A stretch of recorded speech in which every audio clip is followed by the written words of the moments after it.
주행 중인 차를 세우라며 욕설과 함께 택시기사를 폭행한 혐의를 받고 있습니다. 내일은 전국에 구름이 많이 끼다가 낮부터 차차 맑아지겠습니다. 내일 아침 기온은 서울이 영하 5도 등 전국이 영하 11도에서 영상 2도로 오늘과 비슷하겠습니다. 낮 기온은 서울이 3도 등 전국이 1도에서 9도로 오늘과 비슷하거나 조금 높겠습니다. KBS 1라디오 10시 뉴스 마칩니다. 아나운서 오태훈이었습니다. KBS.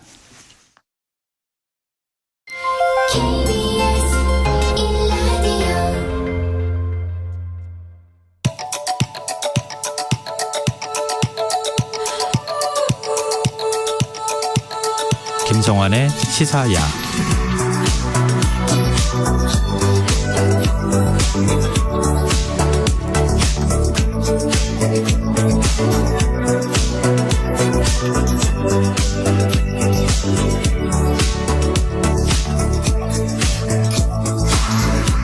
하루의 마무리, 오늘도 함께 하시죠.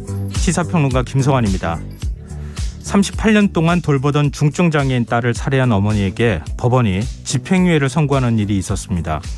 검찰도 이례적으로 항소를 포기했는데요. 이 같은 간병살인을 더 이상 개인의 문제로 외면해서는 안 된다는 지적이 나옵니다. 어떤 이야기인지 더 깊이 있게 들여다보는 인터뷰 시간에 전문가와 얘기 나눠보겠습니다. 국제통화기금 IMF가 우리나라 경제 성장률 전망치를 하향 조정했습니다. 이런 상황에서 지난달 무역 수지는 역대 최대 적자를 기록했는데요. 우리 경제 이대로 정말 괜찮은 걸까요? 목요일 경제읽기 코너에서 자세히 분석해 보겠습니다. 김성환의 시사에는 청취자 여러분들의 관심과 참여 기다립니다. 방송 내용과 관련해 의견 있으신 분들은 문자 보내주십시오. 당첨된 분들께는 모바일 쿠폰 보내드릴 텐데요. 참여하실 번호는 샵 9730이고요. 짧은 문자는 50원, 긴 문자는 100원의 이용료가 부과됩니다. 콩 어플리케이션과 KBS 라디오 유튜브 채널을 통해서도 저희 방송을 실시간으로 시청 또 참여하실 수 있습니다. KBS 라디오 김성환의 시사야. 그럼 지금 시작하겠습니다.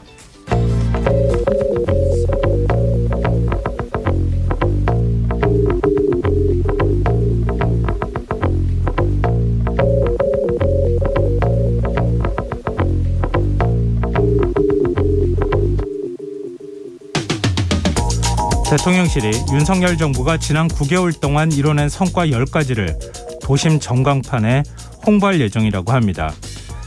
2월 한 달 동안 전국 146개 5개 전광판에서 이 홍보 영상 콘텐츠를 볼 수 있다고 하는데요.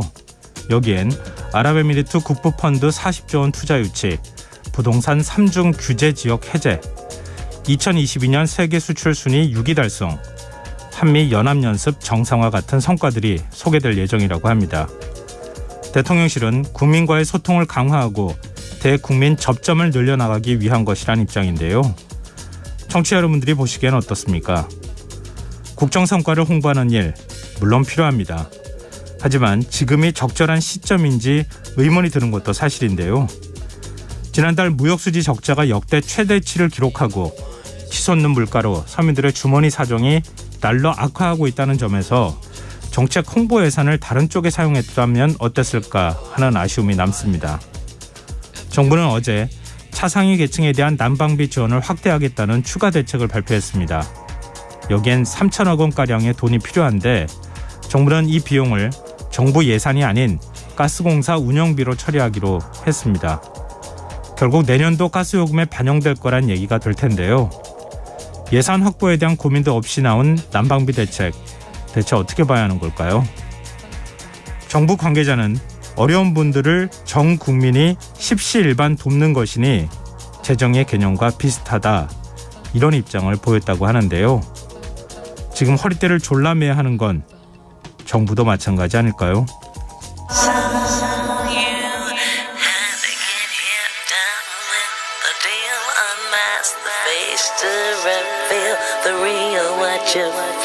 You and your everyday situations, all the unnecessary complications. 오늘 밤 당신 안에 꿈틀거리는 지식 충전 본능이 깨어납니다. 여러분의 자유탐구 영역 김성환의 시사야.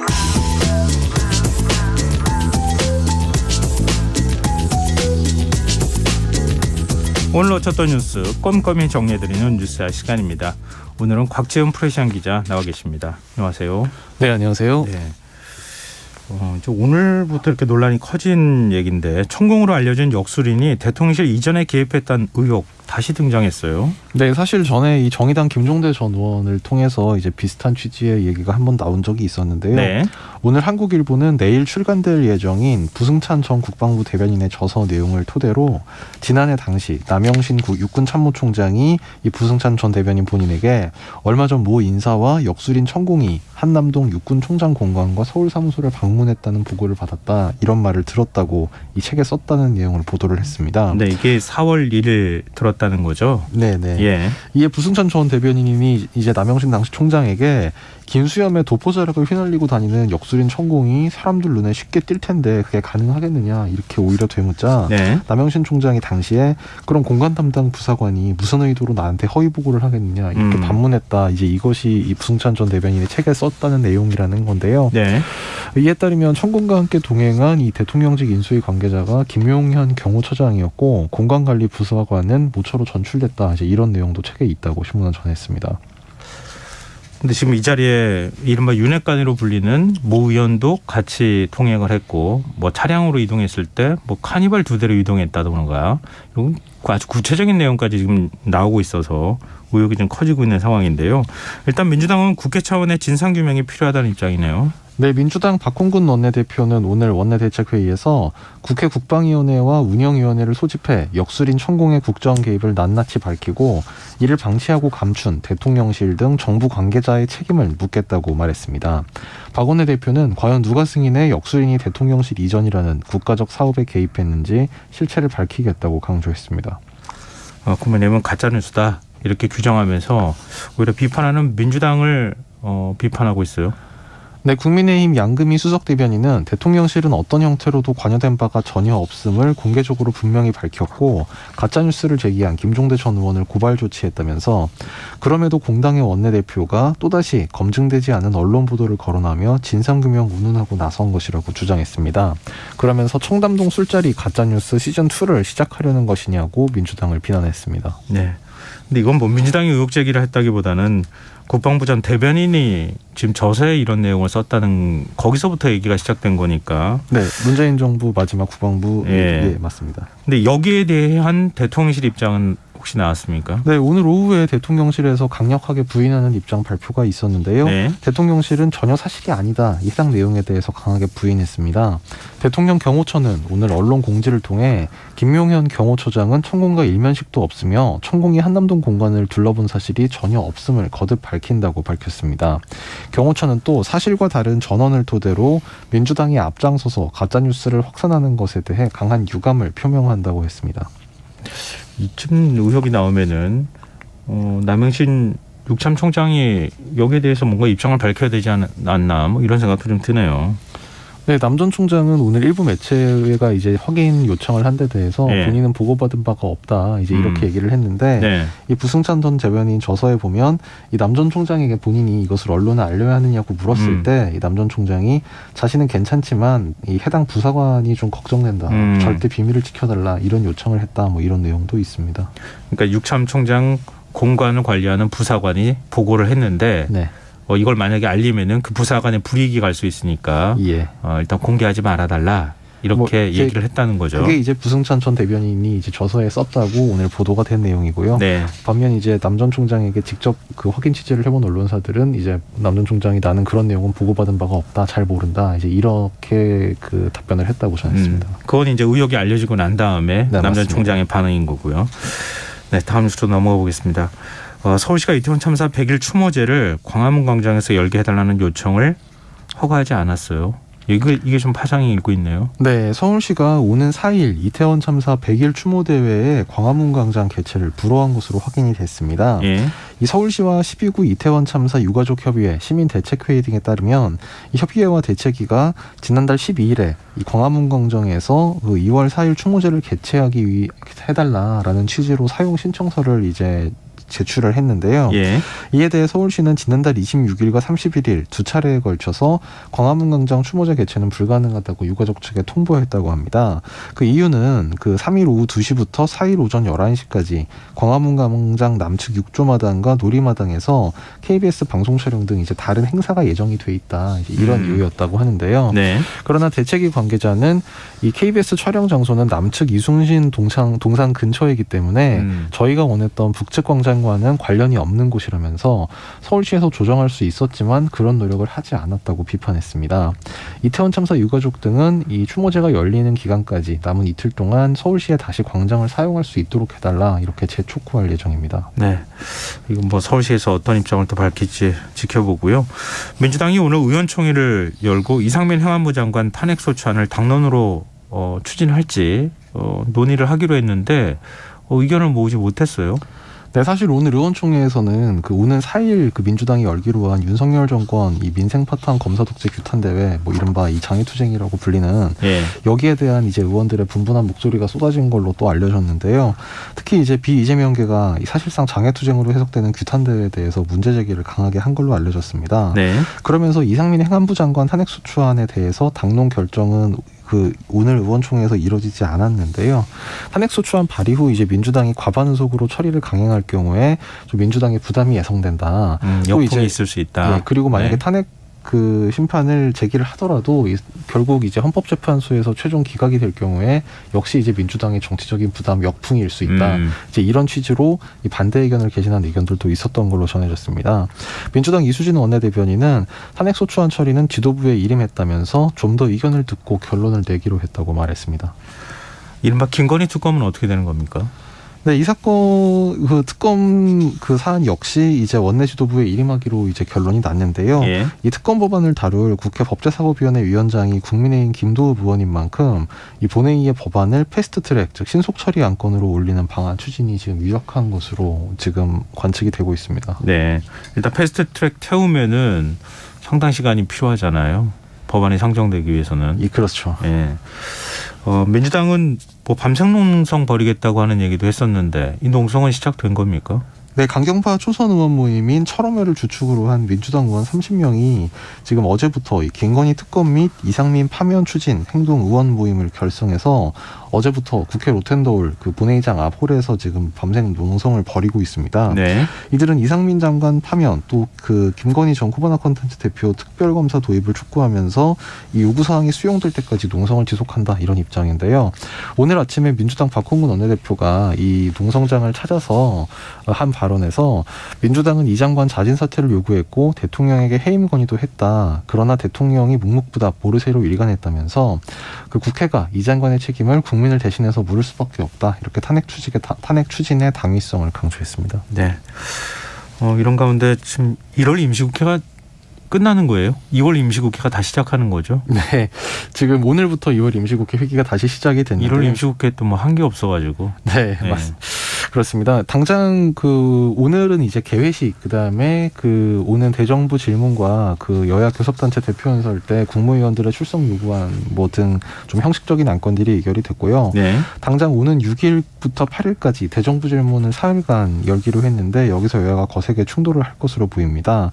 예상되는 쟁점은 이제 윤석열 대통령의 아랍에미리트에 적은 이란 이 발언하고 네. 그리고 최근에 민생 이슈로 급상승한 난방비 문제 그리고 교육과정 5.18 삭제 등의 쟁점을 두고 이 정부 여당 또 야당 간 치열한 공방전이 예상이 되고 있습니다. 야당인 민주당은 3개 분야 이 대정부 질문자 명단에 최고위원을 4명이나 배치해서 대대적인 공세를 겨루고 있고요. 이에 반해 여당인 국민의힘은 이 현 야권 즉 문재인 정권의 과거 실정을 부각하는 데 집중할 방침으로 전해졌습니다. 국민의힘은 전세 사기 방지법 우선 처리하겠다 이런 방침을 밝혔네요. 네, 국민의힘은 2월 임시국회에서 최우선적으로 이제 처리해야 될 안건으로 전세 사기 방지 그리고 실손보험 청구 간소화 등의 그 법안을 꺼내 들었는데요. 네. 성일종 정책위의장은 오늘 국회에서 열린 비상대책위원회 회의에서 전세 사기를 방지하기 위한 전세 사기 방지 6대 법안과 국민의 생활 편의를 획기적으로 업그레이드 시키기 위한 실손보험 청구 간소화를 위한 보험업법 등을 중점 법안으로 정해서 2월 임시국회에서 우선적으로 처리하도록 노력하겠다고 말했습니다. 성 의장은 전세 사기 방지 법안과 관련해서 반환보증 제도를 악용하는 조직적 범죄 집단에 대응하기 위해선 근본적으로 제도를 개선하는 입법 지원이 무엇보다 시급하다고 강조했습니다. 민주당은 난방비 문제 해결을 위한 추경 편성 계속 지금 요구하고 있는 거죠? 네, 민주당 박홍근 원내대표는 정부의 긴급 추경 편성 검토를 오늘 아침 회의에서 거듭 촉구했고요. 국회 예결특위 소속 민주당 의원들도 오늘 별도 기자회견을 열어서 공공요금 인상에 따른 서민 부담을 줄여주기 위해 이 추경을 편성해야 한다고 촉구했습니다. 민주당 예결위원들은 정부가 추경 편성을 고려하지 않는다고 단정할 때가 아니라면서 2월 국회에서 추경 편성을 논의해야 한다고 강력히 촉구한다 이렇게 밝혔습니다. 앞서 민주당은 난방비 등 에너지 고물가 지원금 7조 2천억 원을 포함해서 30조 원 규모의 민생 긴급 프로젝트를 제안한 바 있습니다. 네. 그리고 정부가 어제 발표한 난방비 추가 지원 대책, 이게 지금 재원을 어떻게 마련할 것이냐, 이걸 두고 지금 논란이 일고 있어요. 네, 산업통상자원부는 어제 발표한 이 2차 대책에서 차상위 계층까지 난방비 59만 2천 원을 지원하는 동절기 가스요금 추가 지원 대책이라는 걸 발표를 했는데요. 예. 이에 따르면 추가 지원은 동절기 넉 달, 그러니까 지난 12월에서 3월까지 동안 가스요금 할인을 통해서 이게 이루어질 것이다 이렇게 밝혔습니다. 네. 이 재원 부분에 대한 설명이 다만 이제 정부 관계자로부터 나왔는데 취약계층 요금 할인은 최대 96만 가구 3천억 원 혜택이 갈 것이라면서 그러면서 이 비용을 가스공사가 운영비로 처리하고 내년 가스요금 결정 때 반영할 것이다. 지금 이렇게 얘기를 했는데요. 예. 이와 관련해서 결과적으로는 지금 가스공사가 이제 이걸 일단 운영비로 처리를 할지언정 이거를 만약에 가스요금 내년에 결정할 때 이거를 얹어가지고 책정을 하게 되면 결과적으로는 이걸 한마디로 국민들이 결국은 다시 부담을 해야 되는 거 아니냐. 네. 아랫돌 빼서 윗돌 개는 거 아니냐. 좀 이런 비판이 나오고 있습니다. 그동안 정부 관계자들이 문재인 정부에서 요금 올릴 거 안 올려가지고 지금 이렇게 요금 폭탄 맞고 있는 것이다 이렇게 얘기하지 않았습니까? 근데 윤석열 정부도 지금 똑같이 그러네요. 그러니까 계속 미루면은 다음번에 또 다시 요금으로 반영될 수밖에 없는 구조잖아요. 네, 이제 어제 발표한 게 지금 2차 대책이었고요. 1차 대책은 이제 기재부가 재정으로 이제 부담을 하겠다는 방안을 일부 밝혔습니다만 지금 2차 대책 관련해서는 지금 재정 관련해서 지금 이런 논란이 좀 있는 상태입니다. 네, 알겠습니다. 지금 여러분께서는 KBS 라디오 김성환의 시사회와 함께하고 계십니다. 계속해서 뉴스와 이어가겠습니다. 국민의힘 전당대회 얘기 좀 해보죠. 당대표 후보 등록이 시작이 됐네요. 네, 오늘 후보 등록이 시작이 된 건데 예. 이미 좀 이 뉴스를 이야기하면 좀 지금 아직도 하고 있느냐 이런 반응을 보이시는 분들도 좀 계신데요. 네. 오늘 후보 등록이 시작되면서 본격적인 이 전당대회 레이스 막이 올랐습니다. 당대표 선거와 관련해서는 지금 김기현, 안철수 의원의 양강구도라는 평이 지배적이고요. 이 외에 다른 후보들 주자들로는 윤상현, 조경태 의원 그리고 황교안 전 대표 그리고 강신업 천하람 변호사 등이 지금 출마 선언을 했거나 할 예정입니다. 또 최고위원 선거에서는 이른바 친윤계에서 김정재, 박성중, 이만희, 이용 의원, 또 김재원, 정미경 전 최고위원, 김병민 전 비대위원 등이 지금 최고위원 후보자로 손꼽히고 있고요. 네. 비윤계에서는 허은하 의원 그리고 김용태 전 청년 최고위원 등이 후보로 나설 것으로 보입니다. 네. 지금 반윤 후보는 없다고 다 얘기를 하고 있으니까요. 그러면은 진윤 후보와 비윤 후보만 있는 겁니까? 아니면 진윤 후보와 친윤 후보만 있는 겁니까? 결국 그래서 이게 윤심 전당대회 아니냐 이런 평가가 정치권 안팎에서 계속 나오는데요. 네. 오늘 김기현 후보는 안철수 후보를 겨냥해서 윤석열 대통령과는 반대쪽 입장에 있는 분이다. 이런 말을 해서 반윤이란 얘기네요. 네, 눈길을 끌었습니다. 예. 김 의원은 오늘 여의도 중앙당사에서 후보 등록을 마친 후에 기자들과 만나서 이 자신이 좀 뒤처지는 걸로 나오는 여론조사 결과에 대해서 어떻게 생각하느냐 기자들이 좀 이런 짓궂은 질문을 하니까 네. 이 여론조사 추이가 엎치락뒤치락하는 과도기적 현상을 보이고 있다. 이렇게 평하면서 후보 등록 마감과 함께 본격적으로 레이스가 시작되면 매우 안정적으로 내가 압승하는 모습을 보일 것이다. 이렇게 주장했습니다. 김 의원은 이에 앞서한 라디오 인터뷰에서는 이 안철수 의원의 역시 이 최근 지지율이 좀 상승한 것으로 나오는 데 대해서 네. 나경원 전 원내대표가 불출마하게 된 과정에서 조금 반감이 생겼던 분들도 있을 것이고 또 유승민 전 원내대표가 불출마 선언을 했으니까 아무래도 유승민 전 대표가 가졌던 대통령에 대한 반대 정서, 비판 의지 이런 것이 안철수 후보하고 겹치지 않느냐. 그러면서 안철수 후보는 대통령하고는 반대쪽 입장에 있는 분이시니까 이렇게 얘기를 했습니다. 네. 한마디로 최근 여론조사에서 자신이 좀 열세로 나오는 것을 이 나경원, 유승민 전 지지층의 반감 때문이다. 그리고 이제 안철수 후보 의원도 이들과 마찬가지로 반윤 비윤으로 봐야 한다. 뭐 이런 취지의 공격을 한 걸로 보입니다. 그럼 안철수 후보 측은 어떤 반응 보였습니까? 네, 안 의원은 오늘 기자들과 만나서 요즘 여론조사 추세를 보고 불안감을 느껴서 그런 것이다. 이렇게 일축을 했는데요. 네. 안 의원은 또 여론조사 결과에 대해 일희일비하지 않는다면서 현명하게 대처하면서 당대표가 될 자격이 있다는 점을 증명하겠다. 이렇게 여유를 내비쳤습니다. 근데 이런 가운데 국민의힘 장제원 의원이 차기 당 지도부에서는 어떤 임명직 당직도 맡지 않겠다 이런 입장을 밝혔어요. 지난번에 뭐 윤석열 정부에서 어떠한 임명직 맡지 않겠다고 그랬던 적도 있었잖아요. 네, 뭐 그래서 2차 백의중군 선언이다 이런 말이 나오는데요. 네. 장 의원은 오늘 페이스북에 쓴 글에서 일부 후보 측에서 장제원 사무총장설을 퍼뜨리며 정치적 음해를 가하고 있다면서 차기 당 지도부에서 어떤 임명직 당직도 맡지 않겠다고 말했습니다. 장 의원은 사실상 안철수 후보 측을 겨냥해서 자신들의 정치적 이익을 위해 저를 대통령의 뜻까지 왜곡하는 사람으로 낙인 찍으려 하고 있다면서 저는 정치를 하면서 단 한 번도 자리를 탐하거나 자리를 놓고 거래한 적이 없다고 강조했습니다. 윤석열 대통령이 안철수 의원 선거 캠프 선거 대책위원장으로 활동 중인 김영우 전 의원 국민통합위원회 위원직에서 해촉했다는 소식도 전해졌네요. 네, 오늘 오후 대통령실을 통해서 언론에 알려졌는데요. 이 안철수 의원 지금 선거 대책위원장으로 김영우 전 의원이 그 위원장직을 맡고 있는데 네. 그 국민통합위원회 여기 그 정부직입니다. 이 국민통합 그 위원장이 김한길 전 의원인데 국민통합위원회 위원을 맡고 있었는데 위원직에서 해촉했다고 그 대통령실에서 밝혔고 이에 대해 김영우 전 의원이 그 결정을 존중한다 이런 입장을 밝히면서 공식화가 됐습니다. 이 사실 그 김영우 전 의원에 대해서는 최근에 이제 김 전 의원이 이제 장제원 의원과 통화 사실을 공개하면서 네. 윤심이 100% 이 김기현 의원을 향해 있는 게 아니다 이런 취지의 주장을 하면서 이에 대해 이른바 친윤그룹에서 굉장히 강하게 반발한 일이 있었는데요. 예. 그 직후에 지금 이 같은 해촉 결정이 내려지면서 나경원 전 의원에 이어서 다시 한번 좀 대통령실이 이 전대 국면에 전면에 서게 되는 게 아니냐 뭐 이런 해석이 나오고 그래서 일각에서는 뭐 나경원 데자뷰 아니냐 이런 말도 있습니다. 지금 정치부 기자시니까 좀 물어보고 싶은데요. 지금 그 선거 캠프 쪽 당내 선대위원장이잖아요. 네. 특정 후보의 선대위원장인데 국민통합위원회 위원직을 맡으면 안 되는 겁니까? 국민통합위원회라는 게 사실 뭐 일종의 공직이죠. 그래서 아마 지금 친윤계 그다음에 또 대통령실에서는 지금 그 대통령 직속 기관에 이제 위원직을 맡고 있으면서 그러니까 한마디로 일종의 좀 정부직 그 정부 위원직을 맡고 있는데 네. 좀 특정 후보의 선대위원장을 맡는 게 맞지 않다. 뭐 이런 입장을 뭐 보이고 있는 것 같은데요.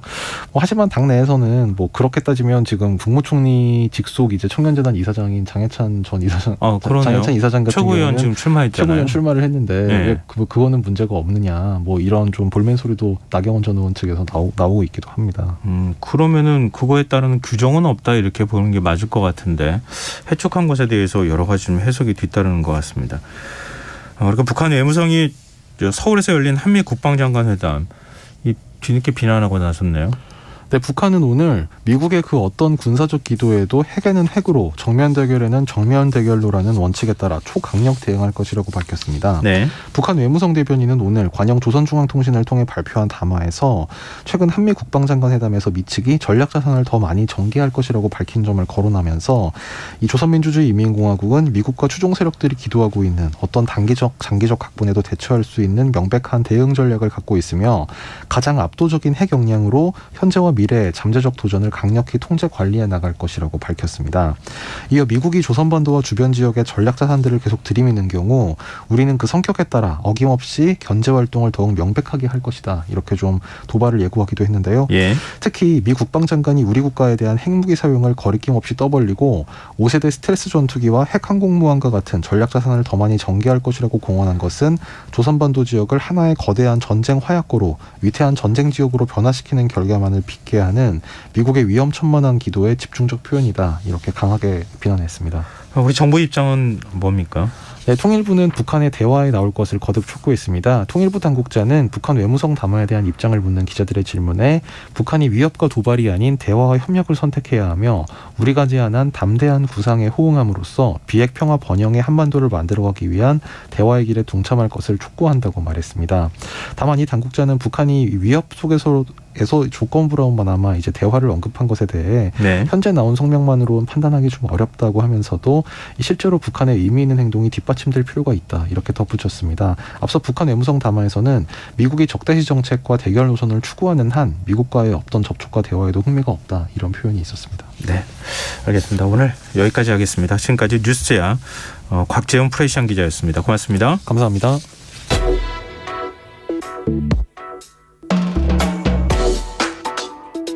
더 나은 내일을 준비하는 시간 KBS 1라디오 김성환의 시사야.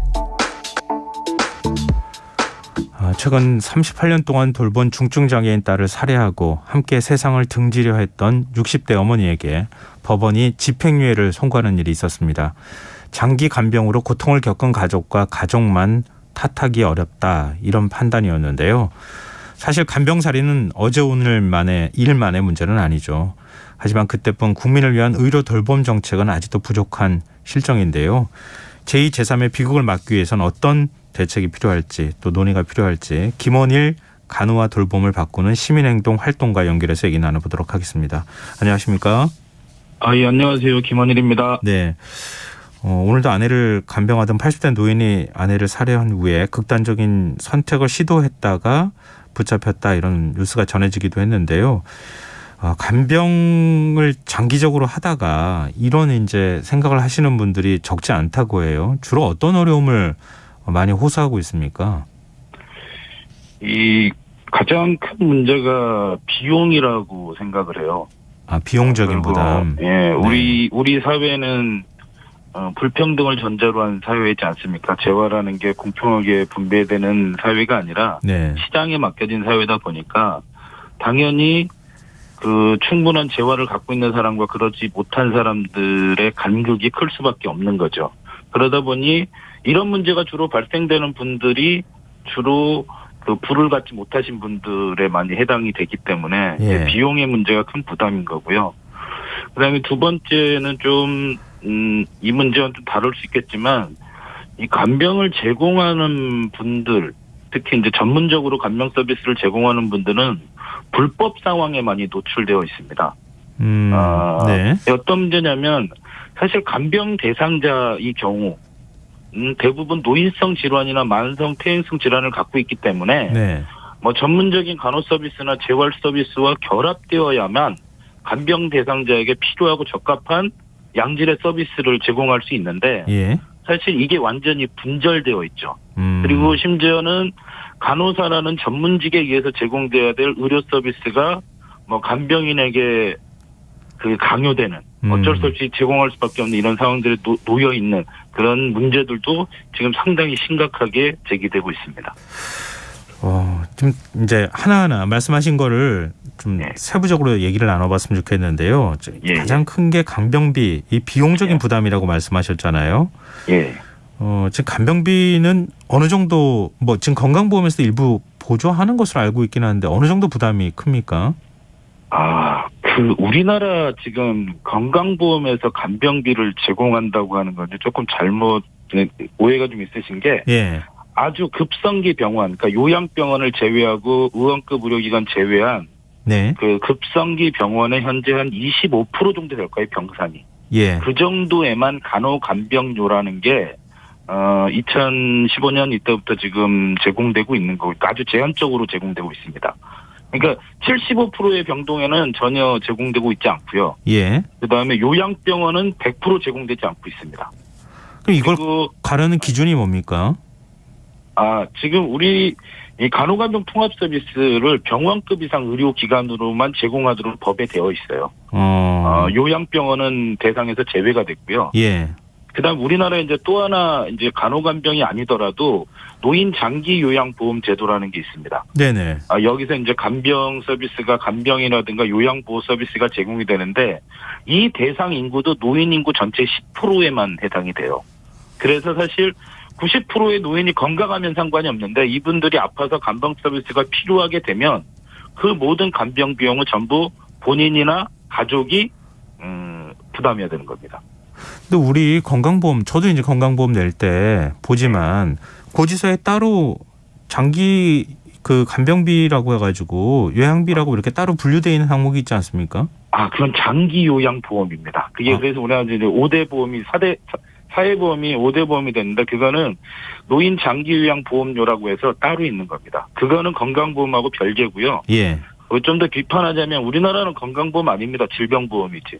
치료를 위한 거에만 보험이 적용되지 뭐 이런 뭐 간병이라든가 돌봄에 대한 비용은 거의 제공되지 않습니다. 아까 말씀드렸던 네. 이제 최근에 간호간병료라는 일부가 아주 적게 지금 제공되고 있는 이제 시작이 좀 이루어진 거죠. 그러면은 거의 개인한테 다 맡겨진 것이나 다름이 없다 이렇게 봐도 무방하다고 지금 말씀을 하신 건데요. 간병비가 본인이 부담할 땐 어느 정도 큰 금액이 나갑니까?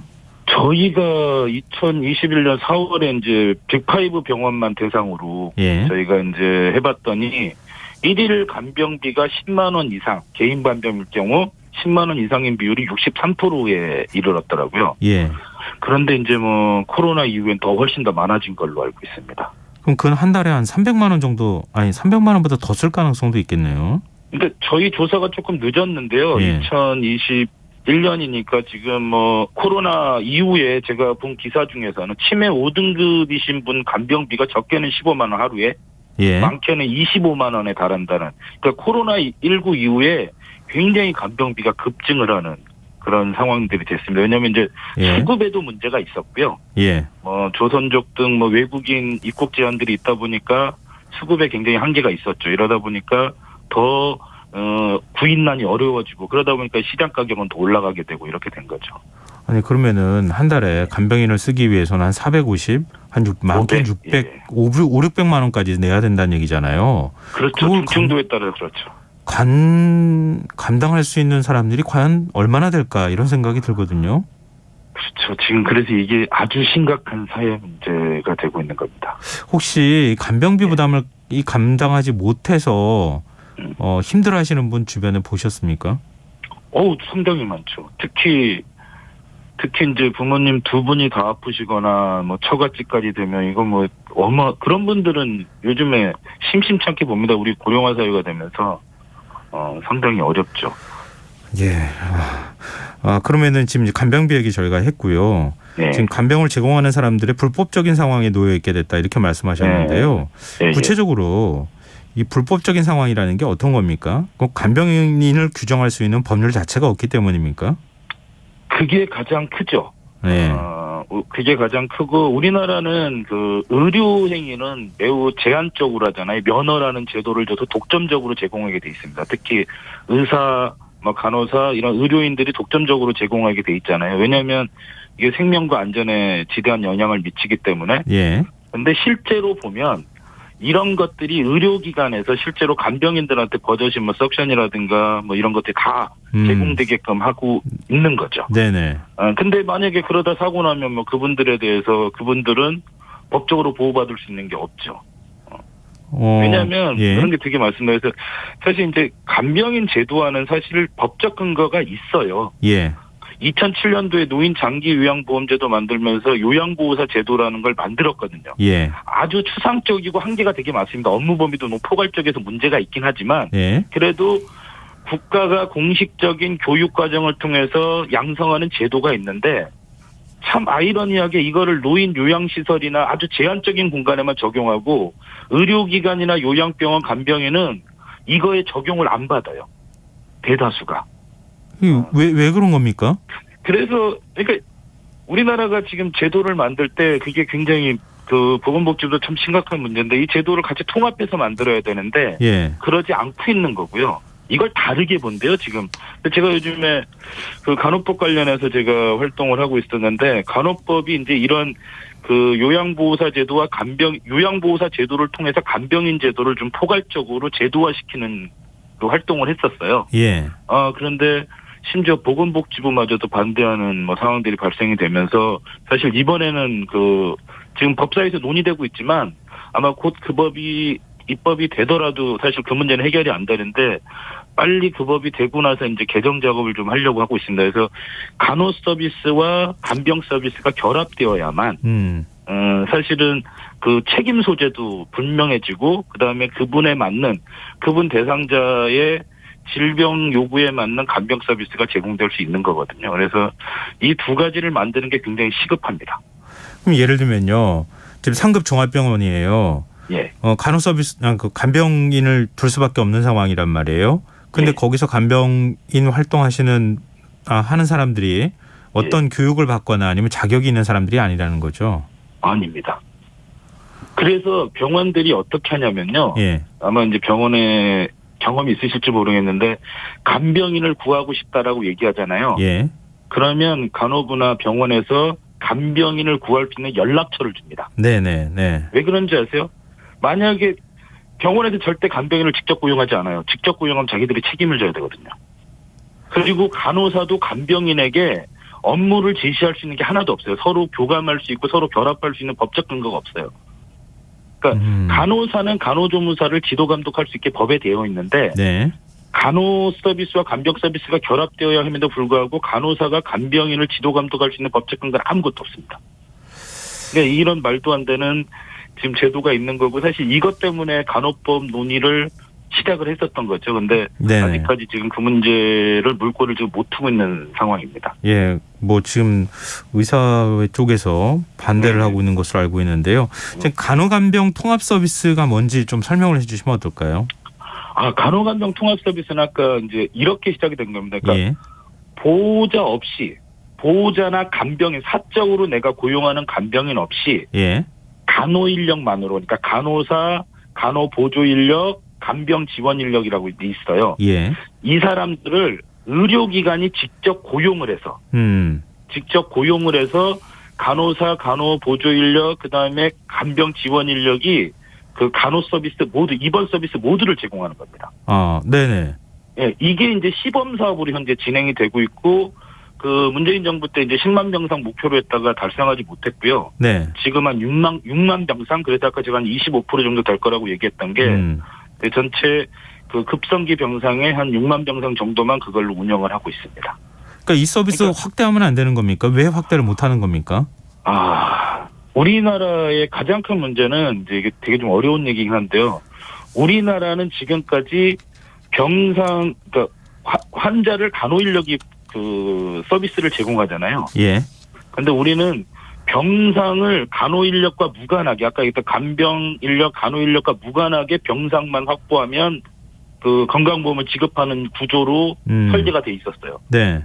그러니까 지금까지 이거를 제공할 수 있는 사람은 없는데 병상은 어마어마하게 많은 거죠. 그래서 지금 어떤 일이 있냐면 OECD 국가 평균의 병상 수가 인구 대비 병상 수가 우리나라가 2배가 더 많아요. 예. 그러니까 우리나라가 초고령 사회 아직 진입 못했잖아요. 물론 가장 빠른 속도로 가고 있지만. 네. 근데 OECD 국가들 대부분 초고령 사회에 있지 않습니까? 근데 그것보다 우리가 병상이 2배가 더 많은 거죠. 그러니까 우리나라는 건강보험 지불 구조나 모든 체계를 사람이 아니라 병상 중심, 그러니까 서비스를 제공할 인력, 대상자 중심이 아니라 그렇게 만들어 놓다 보니까 현재 이 병상에 맞는 인력을 확보하지 못하는 게 가장 큰 문제인 거죠. 네, 윤석열 정부 들어서 국정과제로 간병비 급여화를 채택하기도 하지 않았습니까? 예. 지금 뭐 앞서도 얘기하신 것과 함께 좀 마무리 발언 차원에서 이 정책 방향 어떻게 보시는지 말씀 부탁드립니다. 아주 심각하게 문제가 있죠. 먼저 하려면 국가가 감당할 재원을 만들어야 돼요. 이게 우리가 모두 다 제공하고 싶지만 재원은 한계가 있잖아요. 예. 그러면 국가가 최소한 이거를 내가 이 간병을 하는 데 있어서 어느 정도 국민까지 어느 정도 하겠다라는 재원을 마련해야 되는데 그런 게 별로 없어요.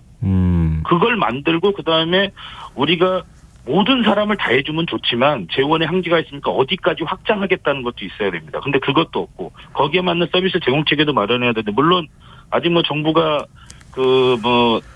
많은 일정이 임기가 남아있긴 하지만 지금 그런 것들이 안 돼 있고 좀 선언만 있는 거죠. 그런데다가 지금 정부에서는 제가 볼 때 가장 큰 이제 사례를 들면 요양병원과 요양시설의 이제 문제를 보면 대상자가 똑같아요. 예. 그런데 서로 재원 조달 체계도 다르고 서비스 제공 방식도 완전히 다르단 말이죠. 인력 예. 구성도 다르고. 예. 이건 완전한 비효율을 발생하고 있거든요. 그래서 이제 이런 문제들을 사실은 해결을 해나가면서, 그러니까 현 제도의 문제점을 해결해가면서 문제를 풀지 않으면 예. 사실은 지금 있는 비효율이 계속 확장되고 있는 겁니다. 그리고 이게 이제 되게 전문적인 서비스다 보니까 일반인들은 되게 알기가 어려워요. 네. 알겠습니다. 그러다 보니까 이제 이 소위 말해서 돌봄 정책이라는 전문적인 시스템 하에서 뭔가 만들어야 되는데 지금 제가 볼 때는 윤석열 정부는 지금 선언만 하고 있지 구체적인 알겠습니다. 방안들이 제시되고 있지 않은 게 좀 안타깝습니다. 네, 지금 말씀 듣다 보니까 간병 서비스와 관련해서 해결해야 될 문제가 굉장히 많다. 네. 그런 생각이 드네요. 네, 오늘 말씀 고맙습니다. 예, 감사합니다. 예, 지금까지 김원일 간호와 돌봄을 바꾸는 시민행동 활동가였습니다.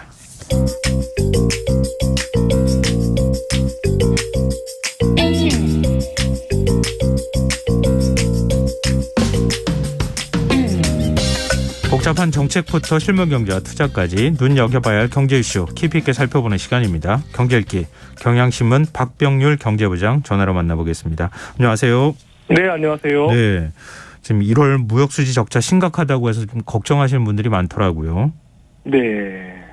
지금 127억 달러 적자를 기록했죠? 네, 그렇습니다. 이게 월별 기준으로 지금 사상 최악인데요. 우리 돈으로 환산하면 약 한 15조 5천억 원, 15조 한 6천억 원 정도 이렇게 됩니다. 네. 이 127억 달러 적자, 이게 얼마나 크냐면 지난해 우리나라가 연간 무역 적자를 기록한 게 474억 달러입니다. 그러니까 우리가 지난해 1년 동안 냈던 무역 수지 적자의 4분의 1을 지난달 한 달 동안 기록했다 이렇게 보시면 되고요. 예. 우리나라가 이렇게 무역수지 적자 100억 달러를 넘어선 것은 물론 지금 처음입니다. 게다가 이런 지금 무역수지 적자가 지난해 3월부터 지금 11개월 연속 이어지고 있는데 문제는 갈수록 지금 커지고 있다 지금 이거고요. 예. 그리고 또 지난해 10월부터 또 수출은 4개월째 연속 줄고 있습니다. 우리가 왜 이렇게 큰 무역수지 적자를 기록했냐 한번 살펴보니까 예. 수출이 1년 전에 비해서 무려 16.6% 감소를 했습니다. 수입은 2.6% 줄었습니다만 원체 수출 감소가 크다 보니까 큰 폭의 무역 수지 적자를 기록할 수밖에 없었고요. 그리고 또 품목별로 보니까 반도체 그리고 지역별로 보면 중국인데 예. 이게 지금 품목별로 봤을 때 우리나라 주력 상품이고 지역별로 봤을 때 가장 수출 많이 하는 지역인데 여기서 지금 대폭적으로 수출이 감소하고 있다 이런 얘기입니다. 반도체 보니까 1년 전보다 무려 44.5% 수출액이 감소를 했는데 예. 예, 수출량 자체도 줄었고요. 또 지금 가격도 20%가량 떨어지다 보니까 작년 1월에 대비해서 무려 지금 수출액이 반토막 났다 보시면 됩니다. 이 반도체 수출 지난해 8월 이후에 지금 6개월 연속 전년 대비 감소세 계속 보이고 있고요. 그리고 또 중국의 경우도 보니까 대중 수출액 1년 전에 비해서 무려 31.4% 급감을 했습니다. 이 중국에 대한 수출액도 작년 6월 이후에 지금 8개월 연속 계속해서 마이너스를 기록을 하고 있습니다. 근데 대중 수출이 줄어드는 게 일단 코로나 상황하고도 관련이 없을 수는 없을 것 같은데요. 지금 단기간에 잠깐 줄어든 겁니까? 아니면 이게 장기적으로 추세가 이렇게 되는 겁니까? 네, 지금 사실 걱정이 이런 부분인데 아까 말씀하신 것처럼 그냥 깜짝 수출 감소라면 당장 다음 달이라도 저희가 회복할 수 있으니까 큰 걱정은 아닙니다만 앞서 말씀드린 것처럼 지금 반도체 수출의 경우도 6개월 연속 전년 대비 감소세를 보이고 있고요. 대중 수출도 지금 8개월 연속 전년 대비 증감률이 연속 마이너스를 보이고 있는데 이게 지금 일정 부분 지금 추세로 들어온 것 아니냐 지금 이런 이제 우려가 나오고 있습니다. 이제 이러다 보니까 우리 전체 수출에서 반도체가 차지하는 비율도 줄어들고 있는데요. 예. 원래 한참 많을 때 18%에서 20% 정도 우리 전체 수출에 차지하는 반도체 비율이 이 정도였는데 지금 이제 13%까지 줄어들었고요. 예. 중국의 경우도 우리가 전체 수출의 한 25%를 수출했는데 이제 14년 만에 20% 지금 아래로 내려왔습니다. 근데 사실 이 반도체랑 중국은 좀 함수 관계가 있기도 한데요. 네. 우리 반도체 수출이 가장 많이 되는 곳이 또 중국입니다. 예. 그러다 보니까 반도체 수출이 감소했다라는 얘기는 또 중국에 대한 수출이 감소했다라는 얘기도 되니까 어떻게 보면 이 두 개의 연관성도 상당히 있다라고 이렇게 보셔야 될 것 같습니다. 국내 반도체 기업들 실적 굉장히 안 좋죠? 네, 그렇습니다. 오늘 SK 하이닉스 실적을 발표를 했는데 지난해 4분기 영업 손실 1조 7천억 원을 기록을 했습니다. 작년만 해도 원체 영업 이익이 많아서 상여금을 준다 이런 얘기를 했었는데요. 네. 지금 10년 만에 분기별로 지금 적자를 기록을 했습니다. 앞서 말씀드린 것처럼 수출액 자체가 대폭 줄다 보니까 지금 적자를 벗어나지 못했는데요. 그러다 보니까 SK 하이닉스는 일단 올해 투자 규모 지난해보다 50% 줄이겠다 이렇게 얘기하고 어쨌든 좀 감산도 나서겠다 이렇게 얘기를 하고 있습니다. 하반기에 가면 지금 상반기보다는 낫지 않겠느냐 이런 기대를 합니다만 이건 또 지켜봐야 될 것 같습니다. 삼성전자도 마찬가지 아닌가요? 네, 그렇습니다. 삼성전자도 얼마 전에 4분기 실적을 발표를 했는데요. 예. 반도체 부분 가까스로 흑자를 기록했습니다. 근데 흑자가 보니까 2,700억 원입니다. 작년에 그러니까 2021년 4분기의 경우는 보면 8조 원 흑자를 남겼는데 예. 1년 만에 흑자 규모가 2,700억 원이니까 거의 97% 가까이 영업이익이 줄었다고 보셔야 되고요. 예.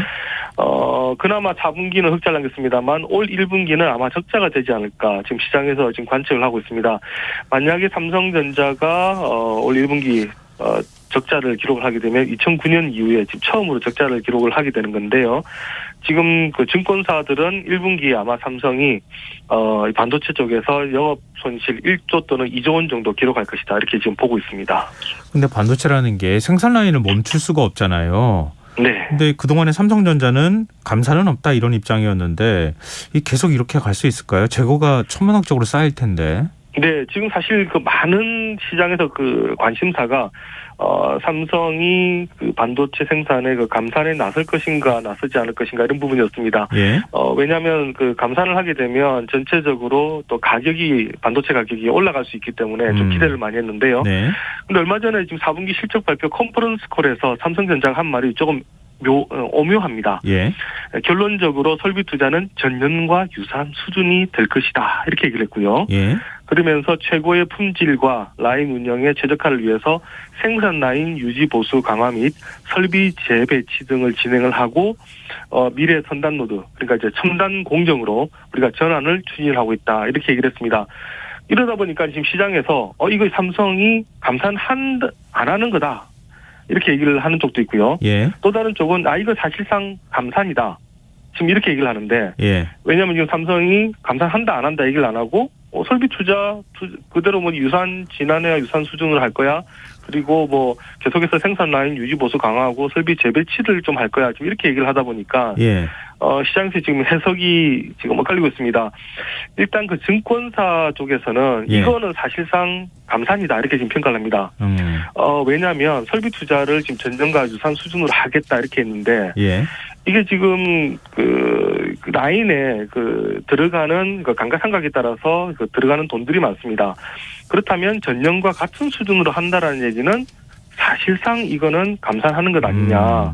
왜냐하면 유지보수에 하는 들어가는 돈을 제외하고 나면 이건 감산한다는 내용이다.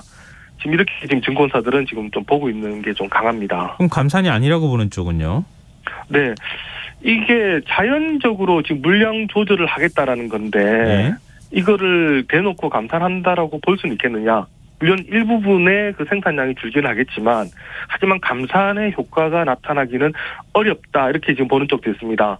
삼성이 감산하는 걸로 봤다가는 잘못하면 시장을 오판할 수 있다는 얘기인데요.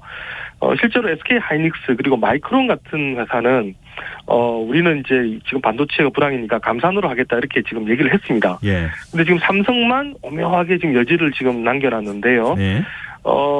이게 왜냐하면 이제 삼성 입장에서는 다른 회사에 비해서 지금 그 원가 경쟁력이 높고 그리고 지금 현금 자산을 많이 보유를 하고 있습니다. 예. 그러니까 지금 감산이 없어도 불황을 버틸 수 있다. 지금 시장에서 이렇게 보고 있는데요. 예. 그러면서 오히려 이제 인프라 투자를 이 기회해서 또 기술 개발도 해서 경쟁사들과 위기 상황에서 격차를 벌리겠다. 지금 이런 의도까지 엿보인다 이런 지금 시각도 있습니다.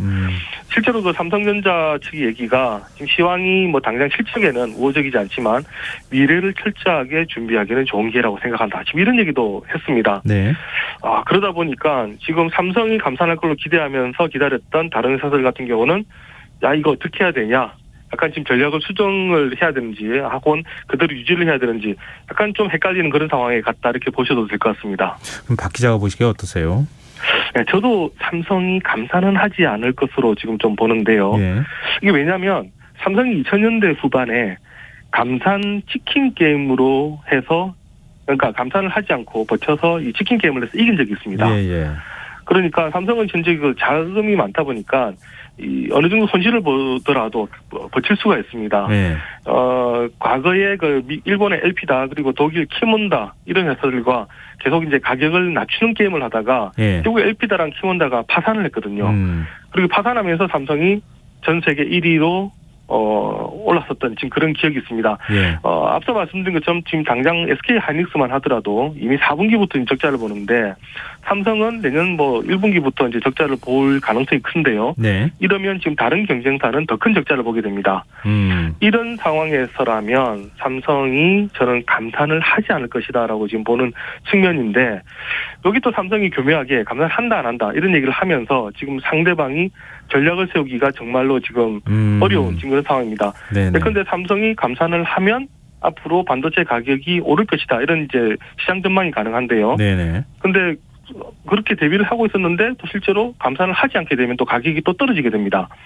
이렇게 되면 향후에 투자를 해야 될지 말아야 될지 또 자신들도 감산을 해야 될지 말아야 할지 이런 계획을 상당히 좀 세우기가 어렵게 되는데 저는 상당히 좀 삼성이 이제 그런 부분에서 전략을 좀 잘 세운 것 아니냐 이렇게 보고요. 결과적으로 감산을 쉽게 하지는 않을 것 같아 이런 쪽으로 저는 약간 좀 표를 좀 던지고 싶습니다. 반도체 시장은 별로 좋지는 않은데 그래도 긍정적인 요소도 좀 있다고요? 네. 오늘 이번에 그 삼성이 실적 발표한 거 보니까 재밌는 게 지금 삼성의 약점을 저희가 지금 파운드리로 봤습니다. 그러니까 이제 반도체 칩을 위탁 생산하는 건데요. 대만의 그 TSMC가 정말 강한 분이 바로 이런 그 파운드리입니다. 그런데 지금 삼성의 파운드리가 지난해 연간 영업이익으로 사상 처음으로 2조 원을 돌파한 것으로 보인다. 지금 시장은 이렇게 얘기를 하고 있습니다. 삼성이 계속해서 지금 삼성은 TSMC랑 다르게 지금 종합 반도체 회사입니다만 파운드리 부분에서 계속 약했고 계속해서 투자를 해야 된다 이런 얘기가 많았는데요. 이제 본격적으로 어느 정도 파운드리에서 수익이 나기 시작을 하고 실제로 여기서 2조 원 가량 흑자를 남기면서 전반적으로 지금 실적도 방어를 했다는 얘기가 나오는데요.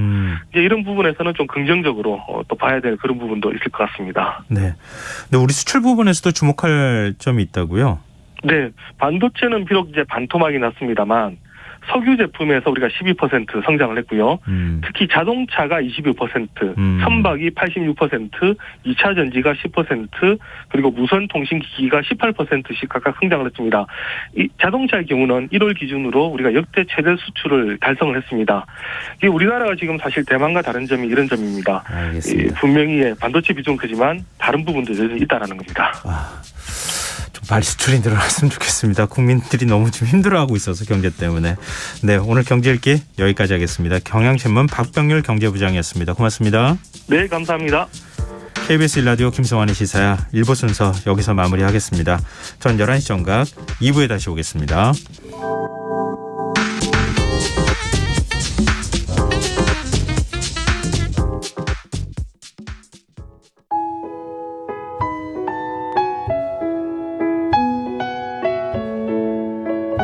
경제적인 어려움에 처한 위기 가정들이 늘고 있습니다.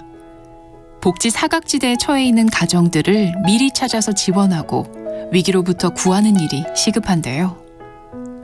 KBS 강태원 복지재단은 전국의 복지관과 연대해 복지 사각지대에 있는 위기 가정들을 찾아서 지원하는 운동을 시작합니다.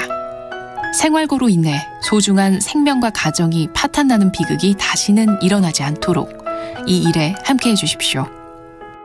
지역 복지 전문가로서 누구보다 위기 가정을 잘 찾아낼 수 있는 복지관과 관계자 여러분들의 많은 참여를 기다리고 있습니다. 지금 바로 KBS 강태원 복지재단 홈페이지에서 신청해 주세요. KBS 강태원 복지재단.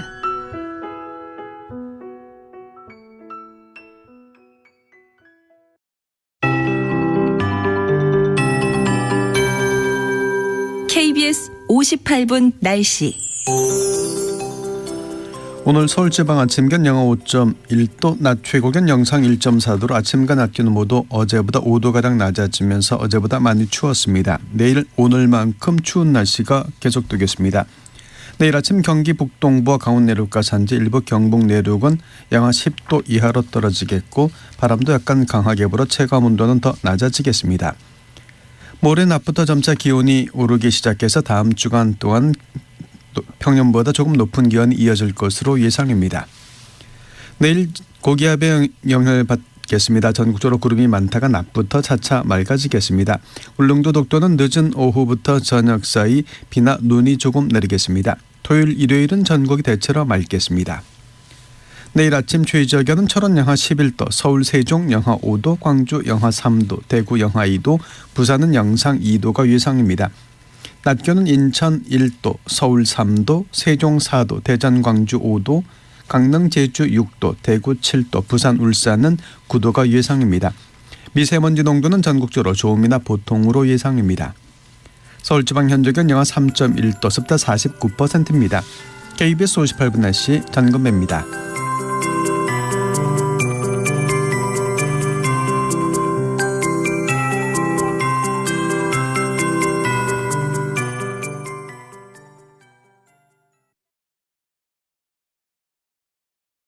정성을 다하는 국민의 방송 KBS가 11시를 알려드립니다.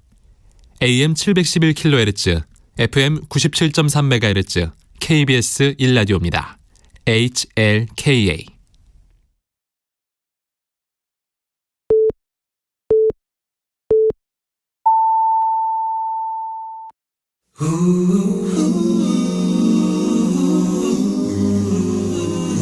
이 밤 그냥 보내긴 아쉬우니까요.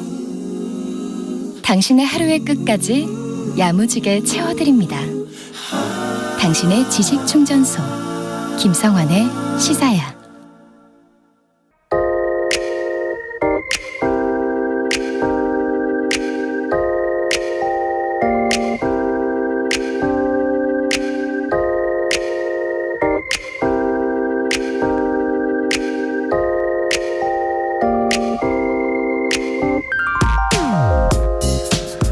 얼마 전 동네에서 60대 초반쯤 나이로 보이는 남성이 참 근사해 보인 적이 있습니다. 카키색이었나 검정색이었나 등에 가방을 메고 머리에는 양쪽 귀가 다 가려질 만큼 큰 헤드폰을 쓰고 걷고 있는 모습이 이 사람들의 시선을 의식하지 않고 나만의 멋을 찾겠다는 자신감 있는 태도로 보여서 굉장히 멋있어 보였거든요. 그런데 그 외모에서 풍겨나오는 분위기에 취해서였을까요? 나중에 생각해보니 한 가지 놓친 사실이 있었습니다. 그의 헤드폰에서 어떤 음악이 흘러나오고 있었을까 이거였는데요. 이처럼 요즘 길을 걸을 때나 대중교통을 이용할 때 이어폰이나 헤드폰을 쓰고 무언가를 열심히 듣고 있는 사람들이 부쩍 늘어났습니다. 그런데 이들의 귀 속에서는 과연 어떤 소리가 들려오고 있을까요? 최근 소셜미디어를 중심으로 이 궁금증을 대신 풀어주는 콘텐츠가 인기를 끌고 있다고 합니다. 형식은 단순하다고 합니다. 크리에이터가 길거리에서 이어폰을 귀에 꽂고 지나가는 사람에게 다가가서 지금 무슨 노래 듣고 계세요? 라고 묻는다고 합니다. 그런 뒤에 질문을 받은 사람이 듣고 있는 노래의 제목을 말하면 크리에이터가 그 노래를 몇 초간 짧게 들려주고 또 다른 사람에게 같은 질문을 반복하는 식입니다. 이게 무슨 재미냐 하실지 모르겠지만 의외로 매회 다른 개성이 생긴다고 하는데요. 노량진, 홍대, 지하철 1호선, 또 헬스클럽 이런 이동인구와 장소의 특성에 따라서 사람들이 듣는 음악이 달라진다고 하고요. 또 얌전해 보이는 여성이 거친 외국 힙합을 듣거나 말쑥한 정장 차림의 남성이 애니메이션 음악을 듣는다고 말하는 등 의외의 반응이 나오는 경우도 있다고 합니다. 주로 20, 30대인 시청자들은 비슷한 또래들이 어떤 음악을 듣는지 취향을 확인하고 자신이 몰랐던 좋은 음악을 알게 되는 통로로 이런 채널을 활용한다고 하는군요. 남이 듣는 음악이 뭔지 물어본다. 예전 같으면 남의 일에 관심 꺼라는 말을 듣기 십상이었겠지만 인간의 호기심 본능은 참 억제하기 어려운 것 같은데요. 그나저나 앞으로 이어폰 꽂고 있는 사람만 보면 어떤 음악 들으세요? 물어보고 싶어지면 어쩌죠? 이 본능을 어떻게 눌러야 할까요? 지금까지 오늘의 발견이었습니다.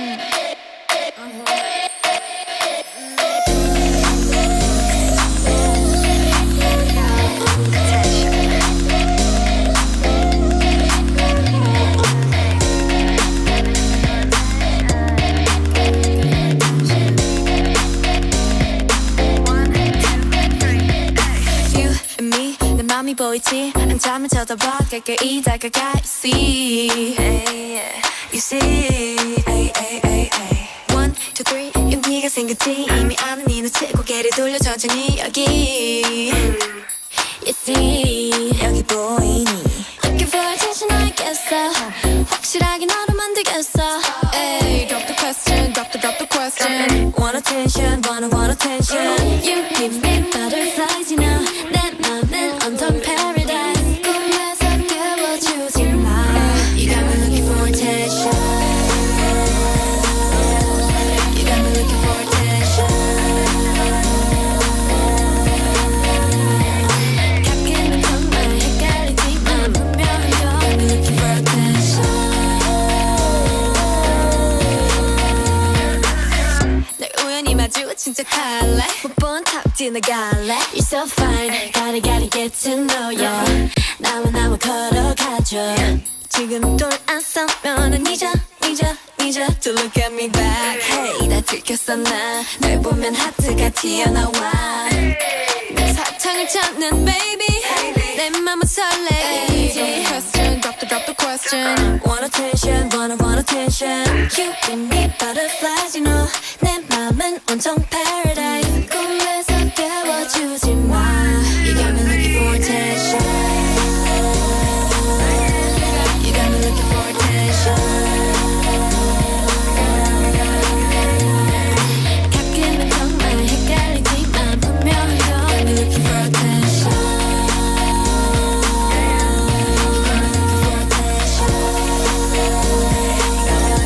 You got me looking for attention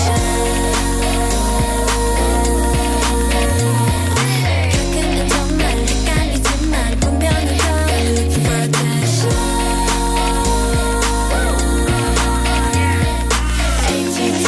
A-T-T-E-N-T-I-N attention is what I want A-T-T-E-N-T-I-N attention is what I want A-T-T-E-N-T-I-N attention is what I want A-T-T-E-N-T-I-N You got me looking for attention 뉴진스의 어텐션 들으셨습니다. 김성환의 시사는 언제나 청취자 여러분들의 관심과 참여 기다립니다. 오늘도 방송 내용과 관련해 다양한 의견 들어오고 있는데요. 오늘의 발견 들으시고요. 청취자분들이 생각보다 많이 의견을 주세요. 0424님, 새로운 음악은 라디오를 통해서 듣던 세대라 MZ세대들 방식도 재밌네요. 뭘 듣는지 궁금하기도 하지만 지금은 시사회를 듣고 싶습니다. 이렇게 문자 주셨습니다. 어쩜 이렇게 제 마음에 쏙 드는 문자를 주셨는지 모르겠어요. 감사합니다. 7130님, 요즘 출퇴근 시 즐겨 듣는 뉴진스의 노래들 좋아합니다. 출근할 때는 응원송, 퇴근할 때는 위로송. 오늘 시사회에서 또 듣게 되니 행복하네요. 어텐션. 영어 철자까지 알려주는 노래네요. 이러면서 웃음 표시해 주셨어요. 글쎄요. 이건 아주 간단한 호기심인데요. 왜 안 물어봤을까 하는 생각도 들기도 하고요. 다른 사람이 어떤 음악 듣는지 그냥 아는 것만으로도 재밌긴 할 것 같아요. 그리고 굉장히 콘텐츠가 많이 나오고 있다고 합니다. 시사회도 많이 들어주셨으면 좋겠고요. 저도 누가 물어보면은 뭘 얘기해야 될지 한번 고민을 좀 해봐야겠습니다. 자, 계속해서 문자 많이 주십시오. 저희가 추첨해서 당첨된 분들께 모바일 쿠폰 선물로 드리겠습니다. 참여하신 문자 번호는 샵9730이고요. 짧은 문자는 50원, 긴 문자는 100원의 정보 이용료가 부과됩니다. 콩 게시판 KBS 라디오 유튜브 채널을 통해서도 무료로 참여하실 수 있습니다. KBS 라디오 김성환의 시사회와 함께하고 계신 지금 시각은 11시 7분입니다.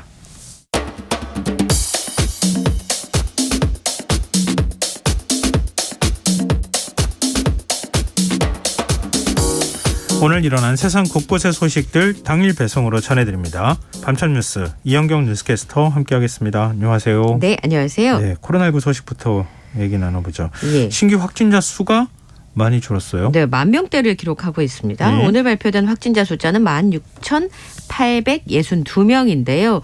전날보다도 3,558명이 줄었습니다. 그리고 설 연휴 직후에 이제 검사 건수가 굉장히 많이 늘어나니까 확진자가 많이 늘었던 게 지난주 일이었는데 지난주가 35,086명이었으니까 그거와 비교하면 뭐 직접 비교는 좀 무리가 있기는 하죠. 어떤 측면에 있어서. 네. 하지만 18,224명이 줄어서 하여튼 일주일 전과 비교하면 절반 수준으로 줄어든 상황이고요. 2주 전과 비교해도 2주 전이 이제 지난달 19일입니다. 29,805명이니까 그때와 직접 비교를 하더라도 12,943명이 적은 수치를 기록하고 있습니다. 이 목요일 기준으로 보니까 31주 만에 가장 적은 수치예요. 그러니까 반년 전 수치로 이제 돌아갔다고 보실 수 있을 것 같고요. 일시적으로 이제 사실 실내 마스크 권고도 그러니까 의무도 해제가 됐기 때문에 네. 어느 정도는 일시적으로 확진자 숫자가 좀 늘어나거나 조금 줄어들 수는 있습니다만 전반적으로 감소 추세는 계속 유지될 것으로 전망이 되고 있습니다. 실내 마스크 의무 해제된 지 오늘로 4일째를 네, 받고 있잖아요. 목요일이니까요. 네.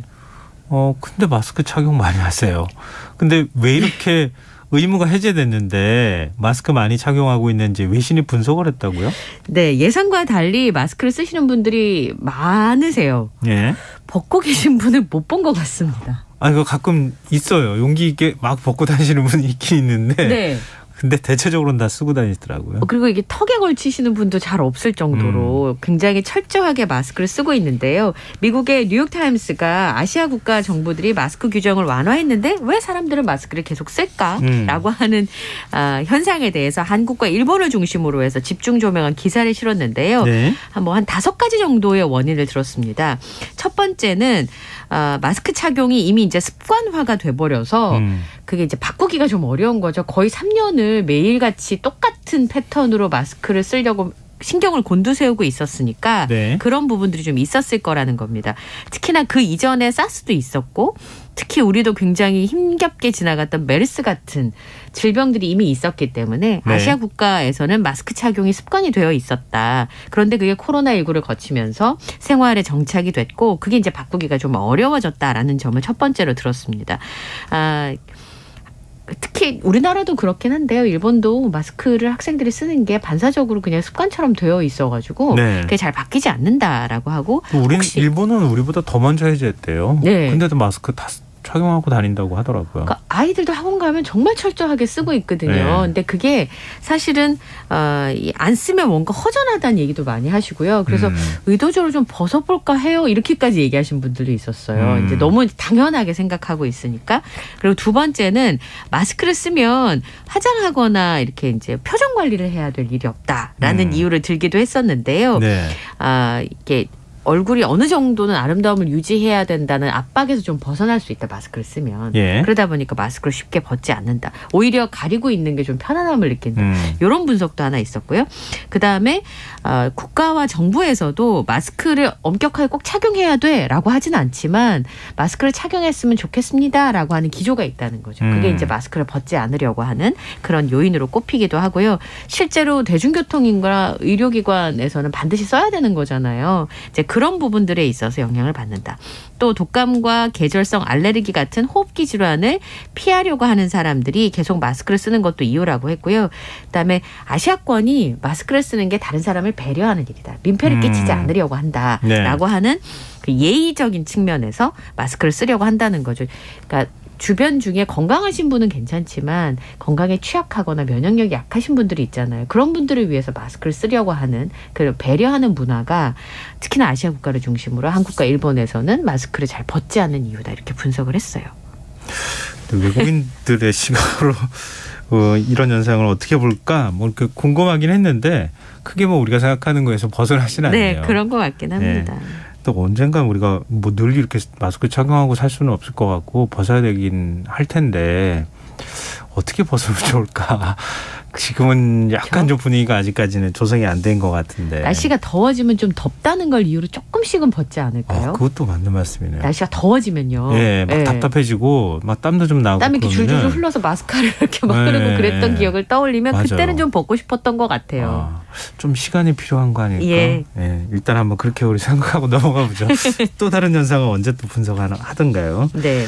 자, 다음 뉴스로 넘어가 보겠습니다. 오늘 오세훈 서울시장과 전국 장애인 차별철폐연대가 면담을 가졌죠. 네. 50번 정도 양측이 대화를 했습니다만 뭐 첫 술에 배부르랴 하는 속담이 있는 것처럼 입장차만 확인한 채 큰 소득이 없이 끝나긴 했습니다. 오늘 오후 3시 반에 서울시청에서 공개 단독 면담을 했는데요. 네. 참석한 사람은 오세훈 서울시장, 김상한 서울시 복지정책실장, 박경석 전장현 대표가 테이블에 앉았습니다. 우선 오세훈 시장의 경우에는 탑승 시위를 멈춰달라라고 하는 요청을 강력하게 했는데요. 네. 주장하는 바가 옳다고 하더라도 지하철 운행을 84번이나 지연시킨 것은 중범죄다. 그리고 지금 인내의 한계에 도착했다라고 하는 얘기를 했는데요. 시위를 통해서 무엇을 필요로 하는지 그리고 정부에 무엇을 요구하는지는 잘 알려져 있으니까 극단적인 형태의 시위를 자제해달라라고 촉구를 했습니다. 이에 대해서 박경석 대표는 장애인의 이동권 보장을 거듭 강조했습니다. 모든 지하철 역사에 엘리베이터를 설치하겠다라고 하는 약속은 여전히 지켜지지 않고 있고 2004년도에 엘리베이터 설치 약속 위반 그리고 2022년에 약속을 위반한 것에 대해서 사과해달라라고 하는 주장을 했습니다. 그리고 또 하나는 이거는 이견이 좀 있어 보이는데요. 장애인 탈시설 관련 예산이 쟁점이었습니다. 전장현의 주장은 이 시설을 수용하는 건 장애인들에 대한 차별적인 관행이다. 그리고 유엔의 장애인 권리 협약에도 위반된다라고 주장을 했습니다. 그러니까 신규 시설 입소를 금지하고 시설에 대한 투자도 막아달라라고 하는 주장을 했고요. 네. 그리고 시설 수용이 장애인 보호 조치 및 선택으로 고려돼선 절대 안 된다라는 주장을 했습니다. 오세훈 시장이 나서서 기획재정부에다가 탈시설 예산 배정을 요청해달라라고 얘기를 했고요.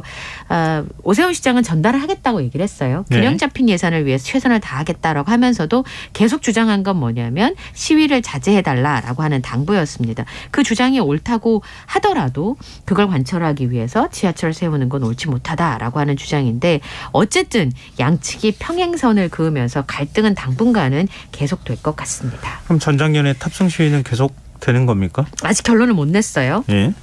그래서 내일 지하철 선전전에서 시위 중단 여부를 밝히기로 했는데요. 그러면서도 박경석 대표가 서울시청 나오면서 기자들한테 직접 대화를 했다는 것 자체가 의미가 있다라고 평가를 했고요. 면담 내용에 대해서는 함께하는 동료들과 평가해 본 다음에 내일 오전에 8시 이제 해화역에서 시위를 앞두고 있는데 시위를 앞두고 지하철 시위를 멈출 것인지 말 것인지를 발표하겠다라고 말을 했습니다. 그리고 오세훈 시장의 경우에는 간곡하게 부탁을 했으니까 시위 형태는 좀 바꿔줬으면 좋겠다라고 하는 바람이라고 하면서 전장현에서 주장하는 이 어떤 내용인지 알았으니까 입장은 좀 전달해 드리려고 한다라고 하는 입장을 밝히기도 했습니다. 오 시장은 같은 장소에서 다른 장애인 단체 관계자를 만났어요? 네. 함께 만난 분들은 김연아 장애인 거주시설 이용자 부모회 대표, 김광한 한국지체장애인협회 중앙회장, 김낙환 한국교통장애인협회장들을 만났습니다. 근데 이분들은 전장현의 지하철 탑승 시위를 반대한다라는 입장을 가지고 있는데요. 국민적 지지를 받아가면서 장애인 운동을 하는 게 맞다라고 주장을 하면서 합리적이고 그러니까 합리와 상식을 바탕으로 그 통용이 됐으면 좋겠다. 그리고 전장현이 장애인 단체가 아니라 임의 단체이기 때문에 대표성이 없다라고 지적을 하기도 했고요. 그리고 이동권을 위해서 지하철 투쟁을 막았으면 좋겠다라는 주장을 했습니다. 그리고 탈시설 확대에도 의견이 좀 달랐어요.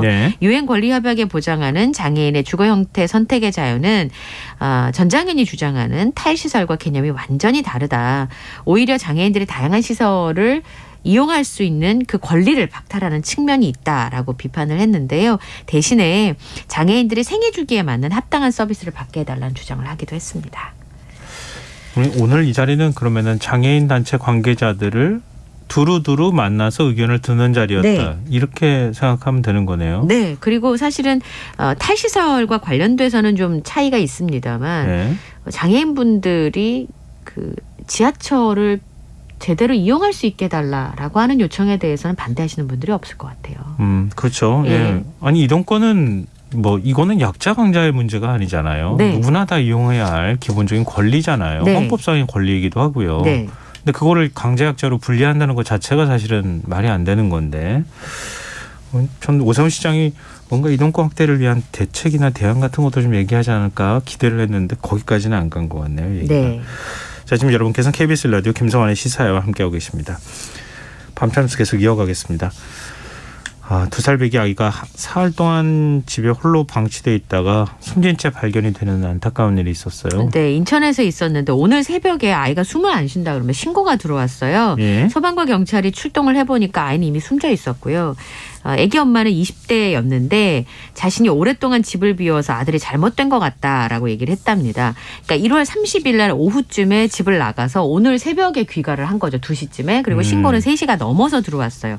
3시 38분쯤에 119에 신고가 들어갔는데요. 네.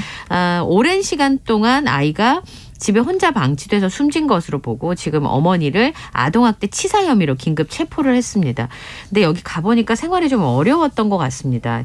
이 엄마와 아이가 살고 있던 집 현관문에 수도 요금을 내지 않아서 불이 끊길 수 있다라는 안내문이 붙어 있었고요. 네. 작년 여름부터 남편과 따로 살면서 혼자 아이를 키우고 있었던 것으로 파악이 되고 있습니다. 여러 긴급 지원을 받을 수 있는 방법이 있었을 것 같은데 네. 이웃들은 아이가 있는 줄도 몰랐다고요? 네. 그 아기 엄마는 일하러 갔는데 예상보다 업무가 길어져서 집에 오지를 못했다라고 경찰에서 진술을 한 상황이었거든요. 말씀드린 것처럼 남편과 별거한 뒤에 이사하면서 주소지를 옮기지 않았고 우선 관할 행정복지센터에서는 모자의 거주시설을 전혀 모르고 있는 상황이었고요. 지금 말씀하신 것처럼 아기가 있는 줄도 몰랐다는 거예요. 네. 사실은 2살 배기 아이가 많이 울거나 했으면 네. 주변에서 좀 아셨으면은 아기가 오는 게 너무 당연한 거잖아요. 그리고 아이가 사망에 이를 때까지 그렇게 네. 방치되지 않았을 수도 있는데 누군가의 도움을 받았다면 사실 그 순간까지는 오지 않았을 수도 계속 있잖아요. 아이 울음소리가 들리면. 네. 네. 그런데 가보니까 뭐 유모차도 덩그러니 남겨져 있었고 주변에 살고 있는 주민들도 아기 존재 여부조차 모르고 있었다고 합니다. 말씀드린 것처럼 상황이 좀 어려워서 상수도 미납고지서도 있었고 도시가스 공급을 끊겠다라고 하는 통지서도 있었다고 합니다. 근데 그 인천이 30일 이후에 굉장히 추웠는데 네. 엄마가 경찰에서 진술하기는 보일러 온도를 많이 올려놓고 자긴 나갔다고 얘기를 했대요. 네. 그렇긴 하지만 그것에 대해서는 경찰에서 좀 의심을 하고 있는 상황이고요. 또 가스요금, 수도요금을 못 낼 정도로 이제 그게 끊길 정도로 애기하고 엄마하고 둘이만 사는 경우면 우선 거주지에 지금 있는 시설에 그러니까 지금 이사 온 데에서는 행정센터에서 파악을 못했다고 하더라도 네. 이전 시설에서는 동사무소에 가서 양육수당도 신청을 했다고 합니다. 그리고 다른 급여도 신청하시려고 했으면 모자 가정이기 때문에 네, 다른 복지센터를 안내받은 적도 있었고 하실 수도 있었는데 네. 왜 그걸 하지 못했는지 그건 좀 의문이고요. 경찰에서는 이 여성을 아동학대 치사 혐의로 긴급 체포를 했고 구속영장 신청 여부를 검토하고 있는 상황입니다. 긴급 돌봄 서비스도 있을 수 있고 뭐 행정 적인 지원을 받을 수 있는 방법들이 있었을 텐데 왜 네. 신청을 안 했을까? 네. 이런 것까지 다 지금 확인을 해봐야 되는 상황 같아요. 예. 이게 나중에 이제 복지 사각지대 문제로 연결될 수 있으니까요. 네. 그리고 좀 비슷한 사건이라고 볼 수 있을 것 같은데요. 2년 전 한 빌라에서 3세 여아가 숨진 지 수개월이 지난 상태로 발견되는 일이 있었잖아요. 예. 당시 뭐 외할머니로 알려진 사람이 친모로 밝혀져서 더 많은 충격을 주기도 했었는데 이 사건 재판이 있었어요. 네. 이 네 번째 재판인 파기환송심에서 미성년자 약취 혐의에 대해서 1심과 2심과 달리 무죄가 선고돼서 감형하는 판결이 내려졌습니다. 예. 간접 증거를 어느 만큼 인정할 것인가라고 하는 문제인데요. 2년 전에 이제 말씀하신 것처럼 빌라에 3살짜리 여자아이가 숨진 채 발견됐는데 알고 보니까 외할머니였던 줄 알았던 여성이 숨진 아이의 친모로 밝혀져서 말씀하신 아이를 것처럼. 바꿔치기 했다. 네. 그래서 이제 우선 아이를 바꿔치기 한 혐의에 대해서 재판이 계속 이어졌는데 말씀드렸던 것처럼 이 혐의에 대해서는 무죄가 선고가 됐습니다.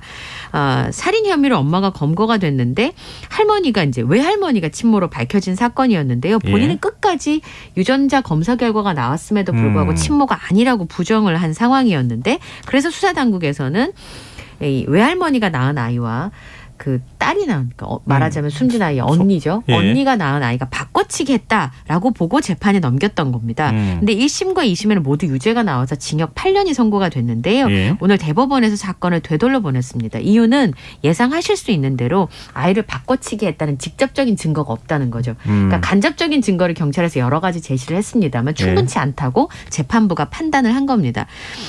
파기환송심을 맡은 대구지법 형사 1부가 무죄를 선고했는데요. 유전자 검사 결과를 봤을 때 물론 이 성모 씨의 아이라는 걸 알 수 있다. 하지만 그것이 성모 씨의 아이라는 근거가 되지 바꿔치기 했다는 증거가 되지 않는다라는 거죠. 네. 그리고 신생아에 분리된 식별띠 같은 간접 증거들은 소용이 없었습니다.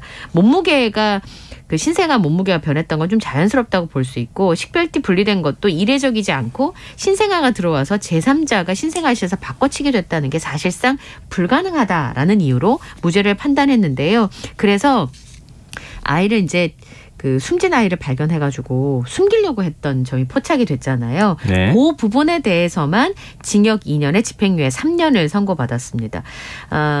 이제 이 본인은 계속 출산 자체를 부인하고 있었고 사체 은닉 미수 혐의만 인정을 해온 셈인데 집행유예 3년이 나왔으니까 선고 직후에 석방이 됐습니다. 4번의 재판을 했습니다만 사건은 원점으로 돌아갔고 사실은 이 사건의 실체적 진실을 밝히는 데는 현재까지는 실패한 상황인데요. 대구지검 김천지청이 판결문을 검토한 뒤에 상고 여부를 결정할 방침이라고 밝혔습니다. 이 미스터리는 아직 못 풀었어요.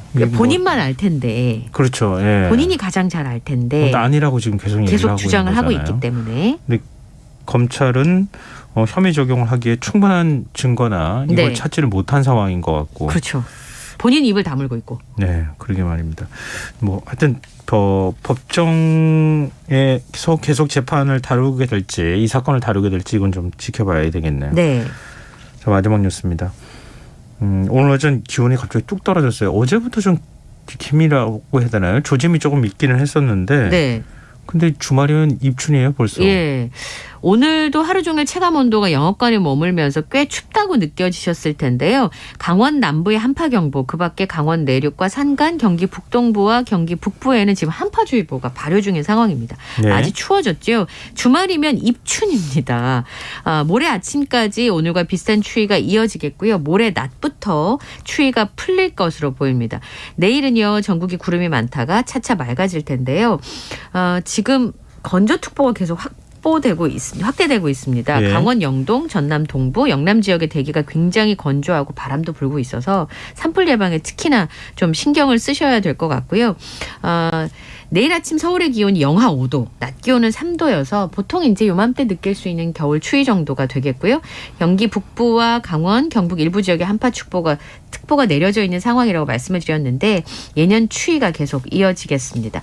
그리고 주말 오후부터 지나야 조금 추위가 풀릴 것 같습니다.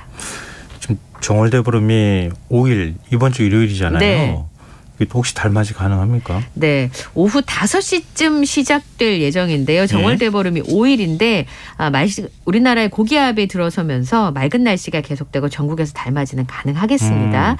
강원도 강릉시가 오후 5시 13분 그리고 대구 부산이 5시 19분 서울이 21분 대전이 23분경에 달을 보실 수가 있는 그런 상황인데요. 사실은 달맞이 행사나 정월대보름 행사를 지자체에서 꽤 여러 군데서 크게 했었는데 맞아요. 그동안은 코로나 때문에 제대로 정월대보름 행사를 진행을 하지 못했었잖아요. 근데 올해는 아마 행사를 진행할 수 있을 것 같고요. 제가 오늘 이제 역사학자분한테 들은 얘기인데 정월대보름이 예전엔 굉장히 큰 행사였대요. 네. 설 연휴는 가족들끼리 보내지만 정월대보름은 마을 전체의 축제였던 그런 것이었는데 요즘은 이제 뭐 농경사회가 아니니까 많이 축소가 되긴 했습니다만 올해는 어쨌든 대면 행사들이 좀 진행이 될 것으로 보입니다. 달집 태우기 같은 행사 말이죠. 예. 그러니까 우리 설부터 정월대보름까지는 몸을 근신하고 집에서 머물고 조심조심하게 있다가 정월대보름 딱 지나면 이제 막 본격적으로 움직이는 이런 거니까요. 네. 글쎄요. 일요일이 또 마침 딱 겹쳤으니까 어떻게 이 나들이 계획 세우시는 분들한테 참고가 네. 됐으면 좋겠네요. 네, 3% 꼭 조심하시고. 아, 예, 맞습니다. 자, 오늘 밤잠 뉴스 여기까지 하겠습니다. 지금까지 이영경 뉴스캐스터와 함께했습니다. 고맙습니다. 감사합니다.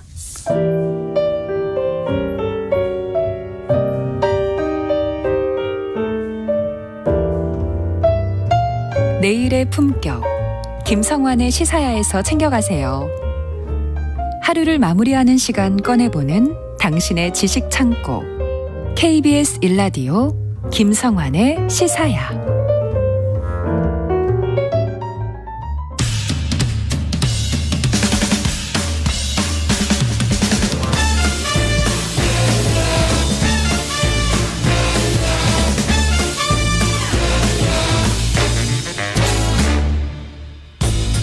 매주 목요일 흥미로운 공연을 소개해드립니다. 일상 속 활력을 찾아내는 시간, 무엇이든 보러 가세요. 공연 제작사랑 안영수 대표 오늘도 역시 나와 계십니다. 안녕하세요. 예, 안녕하십니까. 벌써 2월입니다. 시간이 엄청 빠른 것 같아요. 1년이 12달이니까 6분의 1이 지난, 이제 막 6분의 1을 접어들고 있는 상황이네요. 그렇죠, 그렇죠. 네. 네. 근데 새해 맞고 어떤 결심 같은 거 안 하셨어요? 그대로 그 결심 지키고 계세요? 많이 계획을 세웠는데. 계획을 많이 세웠어요. 벌써 포기한 것들이 많아졌고요. 예. 다이어트, 운동, 독서, 이런 것들. 그런 거 세우시니까 그런 거예요. 그런 거 말고 세우셔야죠. 네, 오래 안 가더라고요. 그래서 그런 얘기 하잖아요. 계획을 잘게 쪼개가지고 계속 반복해서 세워라. 원래 1년 계획은 12번 세우는 건가요? 자, 그러면은 계획에 또 다른 계획을 또 지금 세우고 준비하고 계실 것 같은데요. 네. 제가 근데 계획 중에 그 공연을 좀 많이 보고 공연하는 사람이니까 이런 생각도 좀 있었는데요. 이제 시사야 덕분에 매주 쉬지 않고 공연을 한두 편 정도는 꼭 보게 돼서 제가 이제 공연하는 사람이지만 시사야 덕에 더 공연에 좀 애정이 생기는 일들이 있어서 공연하는 사람으로서 시간을 제가 좀 헛되게 보내지 않고 있다. 이런 생각이 들어서 좀 감사하게 생각하는 부분도 좀 있습니다. 그러니까 또 오히려 출연해가지고 출연료를 받는 게 아니라 보람을 느껴가면은 진짜 좋잖아요. 제작진 입장에선 더 받으면 좋죠? 좋긴 한데. 네. 자, 그럼 얘기하신 게 혹시 오늘 공연 소개해 주시는 거랑 뭔가 관계가 있어요? 네, 이제 제가 척하면은 바로 아시니까. 뭔가 맞습니다. 이렇게 밑자락을 까시는 것 같은 느낌? 네. 근데 아마 그 단어는 또 이제 찾아내지 못하셨을 것 같은데 제가 조금 전에 그 시간을 헛되게 보내지 않았던 것 같다고 말씀드렸는데 오늘 제가 소개해드릴 공연의 제목이 헛된이라는 의미를 갖고 있는 제목이에요. 뮤지컬 웨이스티드라는 뮤지컬이거든요. 딱 그 표현 그대로네요. 네네, 맞습니다. 어떤 뮤지컬이에요? 이게 좀 뮤지컬 제목이 웨이스티드? 헛된 이런 느낌이면 좀 상상이 안 가실 수 있잖아요. 작품에 대해서 제가 말씀드리기 전에 이 공연을 만든 제작사에 대해서 간단하게 좀 말씀을 드리고 싶은데 이 제작사가 꾸준히 정말 좋은 작품을 선정해서 시즌별로 공연을 올리고 있는, 아마 들어보셨을 텐데, 연극열전이라는 곳의 공연이거든요. 굉장히 인상적이어서. 맞죠. 연극열전? 이게 뭐야? 이렇게 생각하시는 분들이 있을 것 같아요. 이 연극열전이 2022년, 그러니까 작년에 연극열전 시즌제로 운영되고 있어서 9번째 시즌이었거든요. 이 9번째 시즌으로 4개의 공연이 라인업이 있었는데 작년 말부터 시작해서 올해까지 이어지는 공연이 바로 이 뮤지컬 웨이스티드고요. 이 연극열전을 잠깐 제가 좀 말씀을 드리자면 2004년도에 한국 연극의 활성화, 대중화를 위해서 프로젝트로 만들어진 그 이름이었어요. 근데 당시를 기억하시는 분들이 계실지 모르겠는데 정말 엄청난 성과를 거뒀고 당시 한 시즌에 연극으로만 17만 관객 정도 이상이 그 연극을 찾아서 대단하네요. 굉장한 붐업이 일어났거든요. 그래서 거의 모든 공연이 매진 사례 이런 얘기도 많았었고 누가 이 공연을 한대더라 이런 얘기들도 굉장히 많았었고요. 그래서 그 결과치가 너무 좋았기 때문에 2007년 말에 주식회사 연극열전이라고 해서 설립을 하게 됩니다. 일종의 프로젝트 팀 같이 만들어서 공연 기획을 하다가 아예 회사를 차리자. 그렇죠.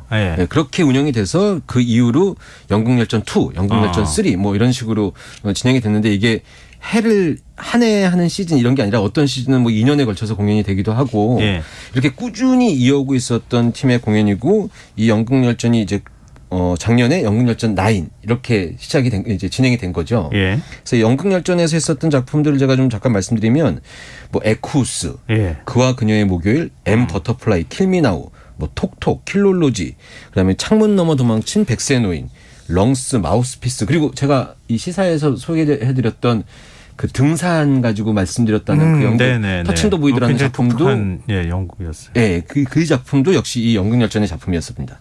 그렇군요. 그럼 대학로의 공연의 거의 중심에 있는 회사다? 그렇죠. 예. 대학로 공연의 메카, 뭐 연극의 메카 이렇게 말씀드릴 수도 있을 것 같은데요. 그래서 개인적으로는 이 회사를 얘기하거나 이 회사의 작품을 얘기할 때마다 제가 많이 부러워집니다. 같은 제작사 입장인데 저기 너무 잘 나가는 것 같고. 일단 작품을 보는 안목이 너무 샘나고 좋은 작품들을 좋은 배우들과 훌륭한 연습 과정을 거쳐서 완성도 있는 공연을 만든다. 이런 느낌이 좀 있거든요. 그래서 매우 샘나고 거기 이제 그 대표님이 그 굉장히 말씀도 조곤조곤 잘하셔서 코로나 위기 때 그 이제 정부랑 만나서 이야기할 기회가 있었는데 그때 말씀하시는 걸 제가 옆에서 들었는데도 공연하는 사람으로서의 의견을 아주 잘 피력해서 정말 멋진 사람이다 이런 생각을 제가 했었거든요. 근데 이제 그 연극열전에서 뮤지컬도 작업을 하기 시작한 거죠. 그 작품 이제 뮤지컬은 두 번째 작품이 바로 이 뮤지컬 웨이스티드인데 제가 이렇게 길게 말씀드린 이유는 왜 그 공연 같은 거 선택할 때 보통은 어떤 배우가 나온다. 이런 걸로 많이 선택들 하시는데 그 선택도 굉장히 중요하지만 이제는 공연을 꾸준히 해왔었던 어떤 제작사를 보고도 선택해 보실 만하다. 그리고 제가 시사회에 나와서 지난번에도 말씀드렸지만 제가 소개해드리는 공연은 믿고 보셔도 된다. 이런 말씀 드리고 싶어서 좀 길게 말씀드렸습니다. 아니요. 지금 이미 그런 건 청취자분들께서 생기시지 않았을까 그렇게 생각하는데요. 우리 이제 드라마 같은 거 보면 이러잖아요. 연극열정 회사 굉장히 괜찮아. 이러면 그냥 사버리잖아요. 그렇죠. M&A를 하잖아요. 그러면 진짜 저희 회사 얘기를 잠깐 해야 될 것 같은데. 왜요?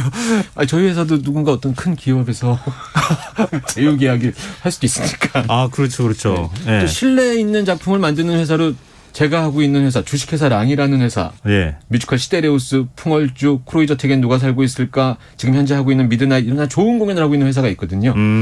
감사합니다. 시간 주셔서. 그렇게 받아들이셨다니까 제가 오히려 좋은데요. 자, 그러면은 뮤지컬 어떤 작품인지 웨이스티드 발음하기 어렵죠. 소개를 좀 해주세요. 작품 뮤지컬 웨이스티드 말씀드렸던 것처럼 이 제목이 이제 헛된이라는 의미를 갖고 있다고 제가 말씀드렸는데요. 이 드라마는 주인공이라고 할 수 있는 브론테 남매들이 있습니다. 브론테 남매들. 좀 설명을 들어보시면 이제 이해되실 텐데 이 브론테 남매들 중에 첫째가 샬럿이라는 사람이거든요. 이 샬럿이 단어를 모아서 책을 만들었던 창작의 과정이 헛되다고 생각을 합니다. 자기의 인생에 있어서. 근데 이 남매들이 당신의 그 작업이 헛된 삶이 아니라고 말하는 그런 내용을 담고 있거든요.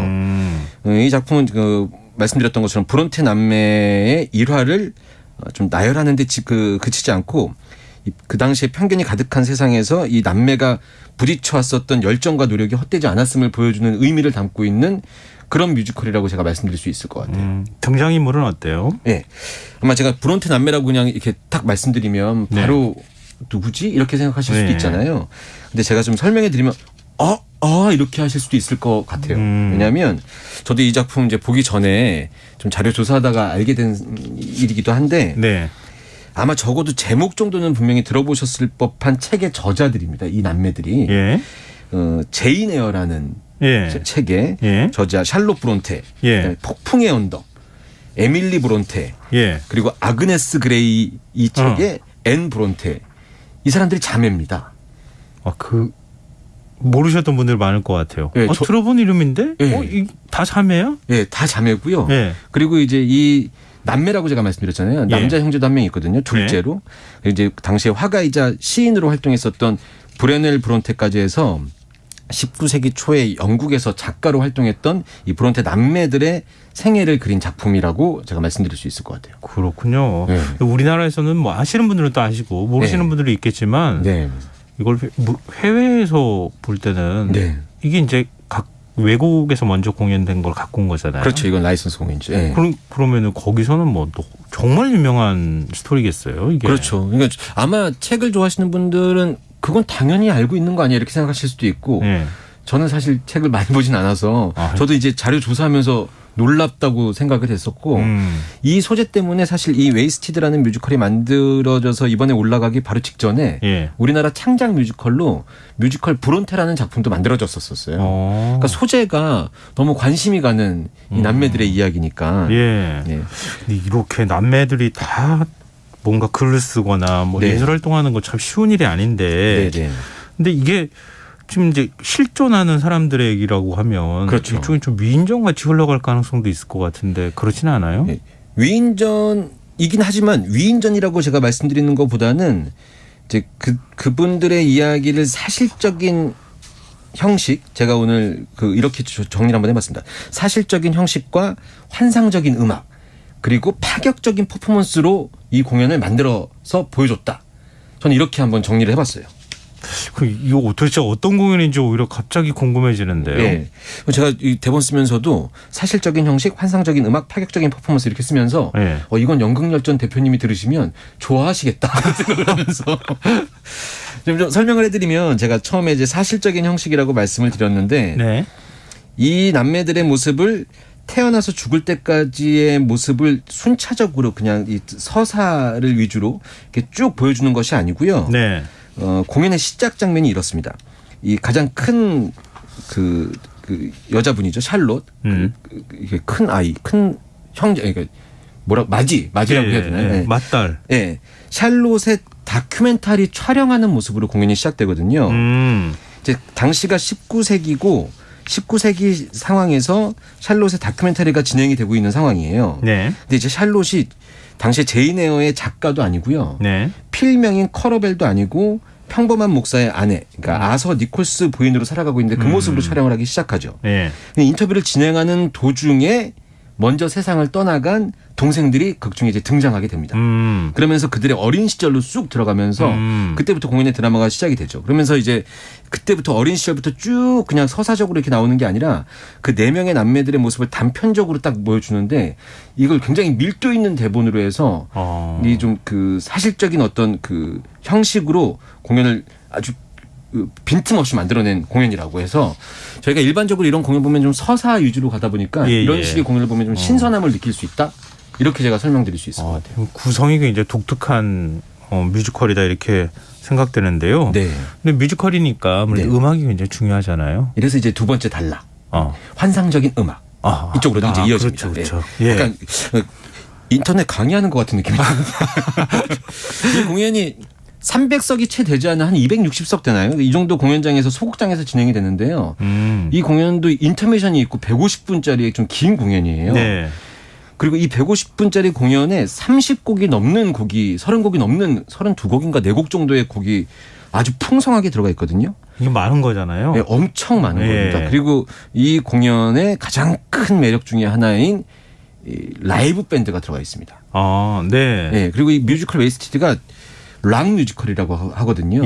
저희가 알고 있는, 저도 이제 음악을 잘 알지 못해서 음악이 여러 가지 장르가 나오는 것 같은데 뭐 하드락이 나오기도 하고 포크락이 나오기도 하고 오페라 같은 음악이 나오기도 하고 가스펠 같은 음악이 나오기도 하거든요.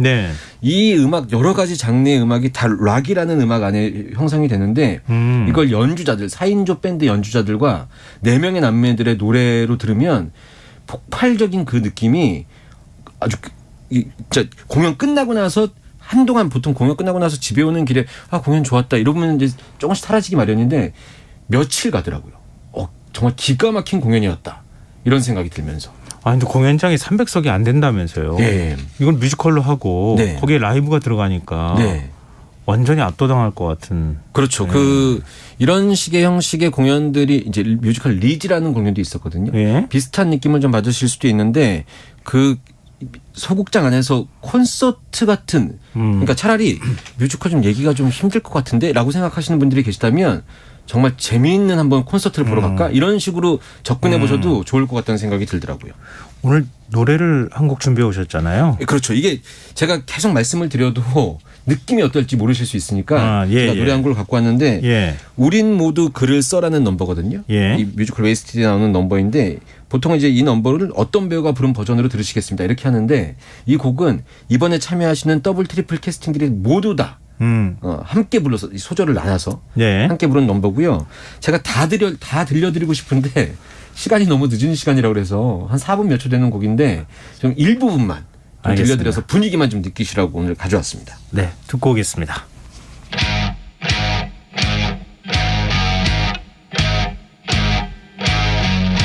너의 말 모두만 태어나길 기다리고 있어. 손끝에 혀끝에 너를 닮은 단어를 찾아 정교한 펜으로 칼처럼 도려내 단어를 뱉어내.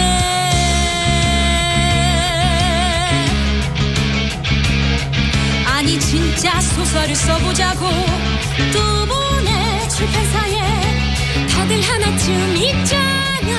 좀 길고 짜릿한 얘기. 이게 과연 맞는 길일까? 언니 못 믿니? 그럼 믿겠니?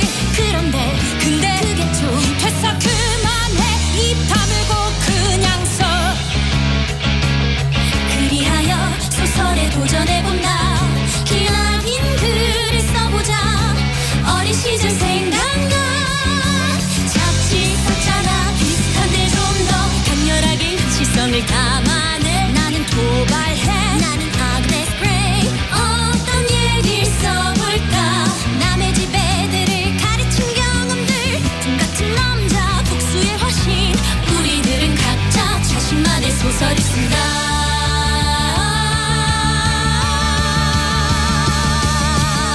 뚜렷한 목표 생겼어. 그래서 글을 써. 집중해 어서 글을 써. 계속 써. 빼곡히 채운 종이 위에 내가 만든 세상이 고단한 하루 끝. 글쓰는 새벽 생각들이 타오르네. 난 항상 소리가 들려. 머릿속에서 울려. 내 몸을 도구로. 뮤지컬 웨이스트 리드 가운데 우린 모두 글을 써라는 넘버 짧게 듣고 왔는데요. 네. 조금 늦은 시간이라 네. 너무 이렇게 좀 시끄러울까? 네. 요란스러울까? 그런 생각이 들었는데 그 정도껏 느낌까지는 아닌데요. 네, 개인적으로 됐는데요. 이 시간에 시사회 듣고 계신 분들은 조금 더 늦게 주무신다고 생각해서 네. 더 세게 들려드리고 싶은 마음도 있었는데 네. 공연장에서 보는 그 현장감 이것에는 한참 미치지 못하죠. 이 퍼포먼스가 굉장히 좋은 모양이에요. 그 퍼포먼스 얘기를 해드려야 됩니다. 세 번째 네. 단락 들어가겠습니다. 네. 환상적인 퍼포먼스. 제가 그렇게 말씀드렸는데 저한테는 이 부분이 가장 큰 매력이었었던 것 같아요. 이게 당시 이제 시대적인 배경이 19세기를 배경으로 하고 있으니까 예상하시겠지만 이 대단한 작가들이 여성들이지 않습니까? 그렇죠. 그러니까 그 시대가 주는 아픔이 기본적으로 좀 깔려 있는 거죠. 네, 여성들한테는 좀 이게 좀 제한적이었었으니까. 그렇죠. 차별적인 게 있었겠죠. 네. 그리고 그것뿐만 아니라 그 남매들 가정이 재산도 그렇고 사회적 계층도 그렇고 여러 가지 사회가 만들어 놓은 벽에 부딪히는 일들이 많았었거든요. 이런 것들을 과연 이 뮤지컬에서 어떻게 표현할까 이게 궁금했었던 부분이었거든요. 네. 그런데 방금 제가 말씀드렸던 것처럼 이 대단한 음악을 배우들이 가창력으로 소위 말해서 찢어놓는다고 하잖아요. 지금 이렇게 음원으로 듣는 거 말고 현장에서는 대단한 퍼포먼스로 정말 찢어놓거든요. 이 임팩트를 실제 공연장에서 한번 느껴보셨으면 좋겠다고 생각이 됐고요. 그리고 좀 하나 특이한 부분이 뭐냐면 당시의 시대를 반영하는 의상을 입고 있어요. 배우들이. 근데 그 의상에 묘한 장치가 있는데 핸드마이크를 딱 꽂을 수 있는 주머니 같은 것들이 있어요. 타지를 할 수 있으면 의상에. 그래서 이 마이크를 중간중간에 확 뽑아들고 이 배우들이 노래를 부르는데 어느 순간 락 콘서트 같기도 하고 그리고 이제 이 마이크를 가지고 당시에 이 작가들이니까 이걸 펜처럼 활용하면서 막 휘갈기면서 막 노래를 부르거든요. 근데 이 퍼포먼스가 어떤 의미처럼 다가왔냐면 그 시대를 어떻게 이 벽을 어떻게 이 브론테 자매들이 남매들이 무너뜨렸을까? 이걸 그 시대를 향한 칼 같은 느낌으로 총 같은 느낌으로 그거를 마이크를 총 같은 느낌으로 쓴다. 네, 그렇게 느껴졌습니다.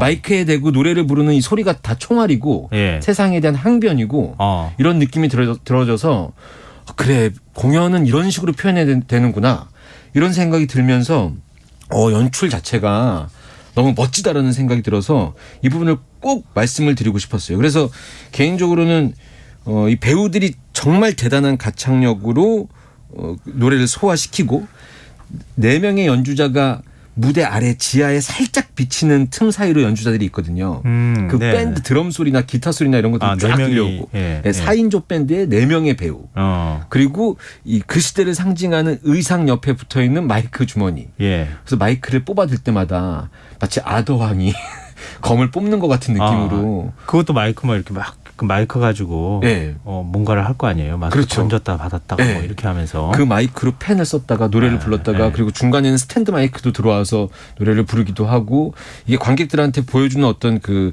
눈으로 보는 어떤 카타르시스가 확 오는 거죠. 그 시대를 살고 있진 않았지만 아직도 그 공연 보신 흥분이 안 가신 것 같은데요. 이거 그냥 전달해드리고 싶습니다.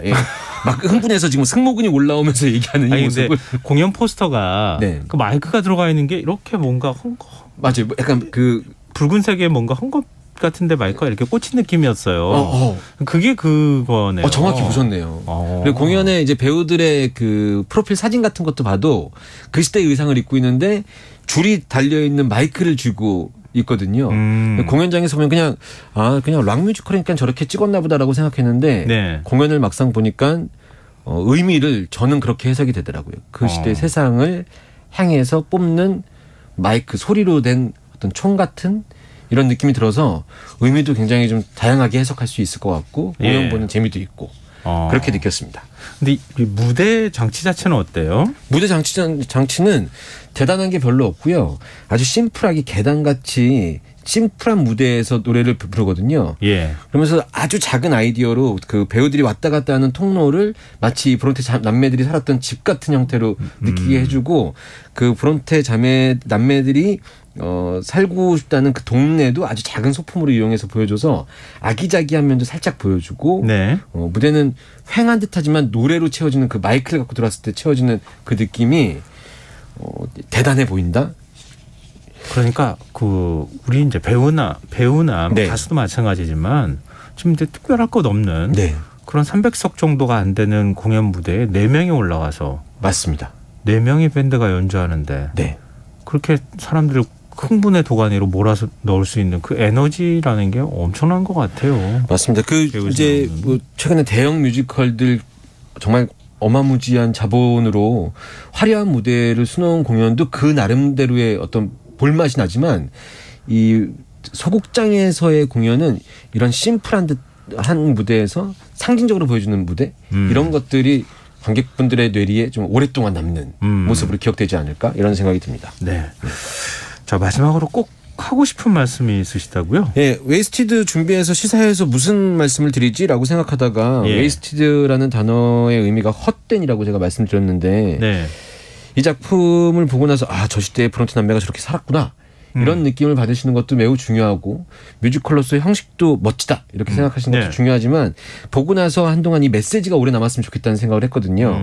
일단 저희 방송 들으시는 우리 청취자분들 지나온 시간들이 절대 헛되지 않았다.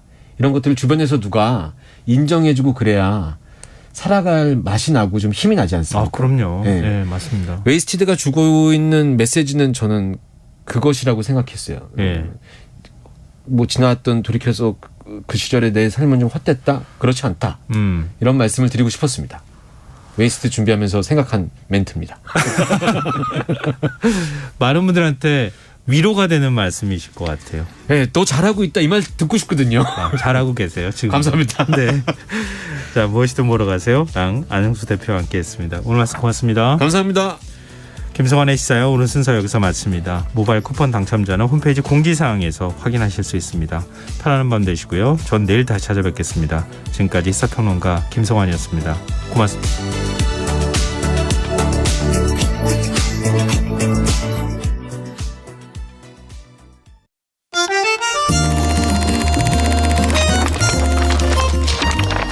이다혜의 영화관, 정여울의 도서관.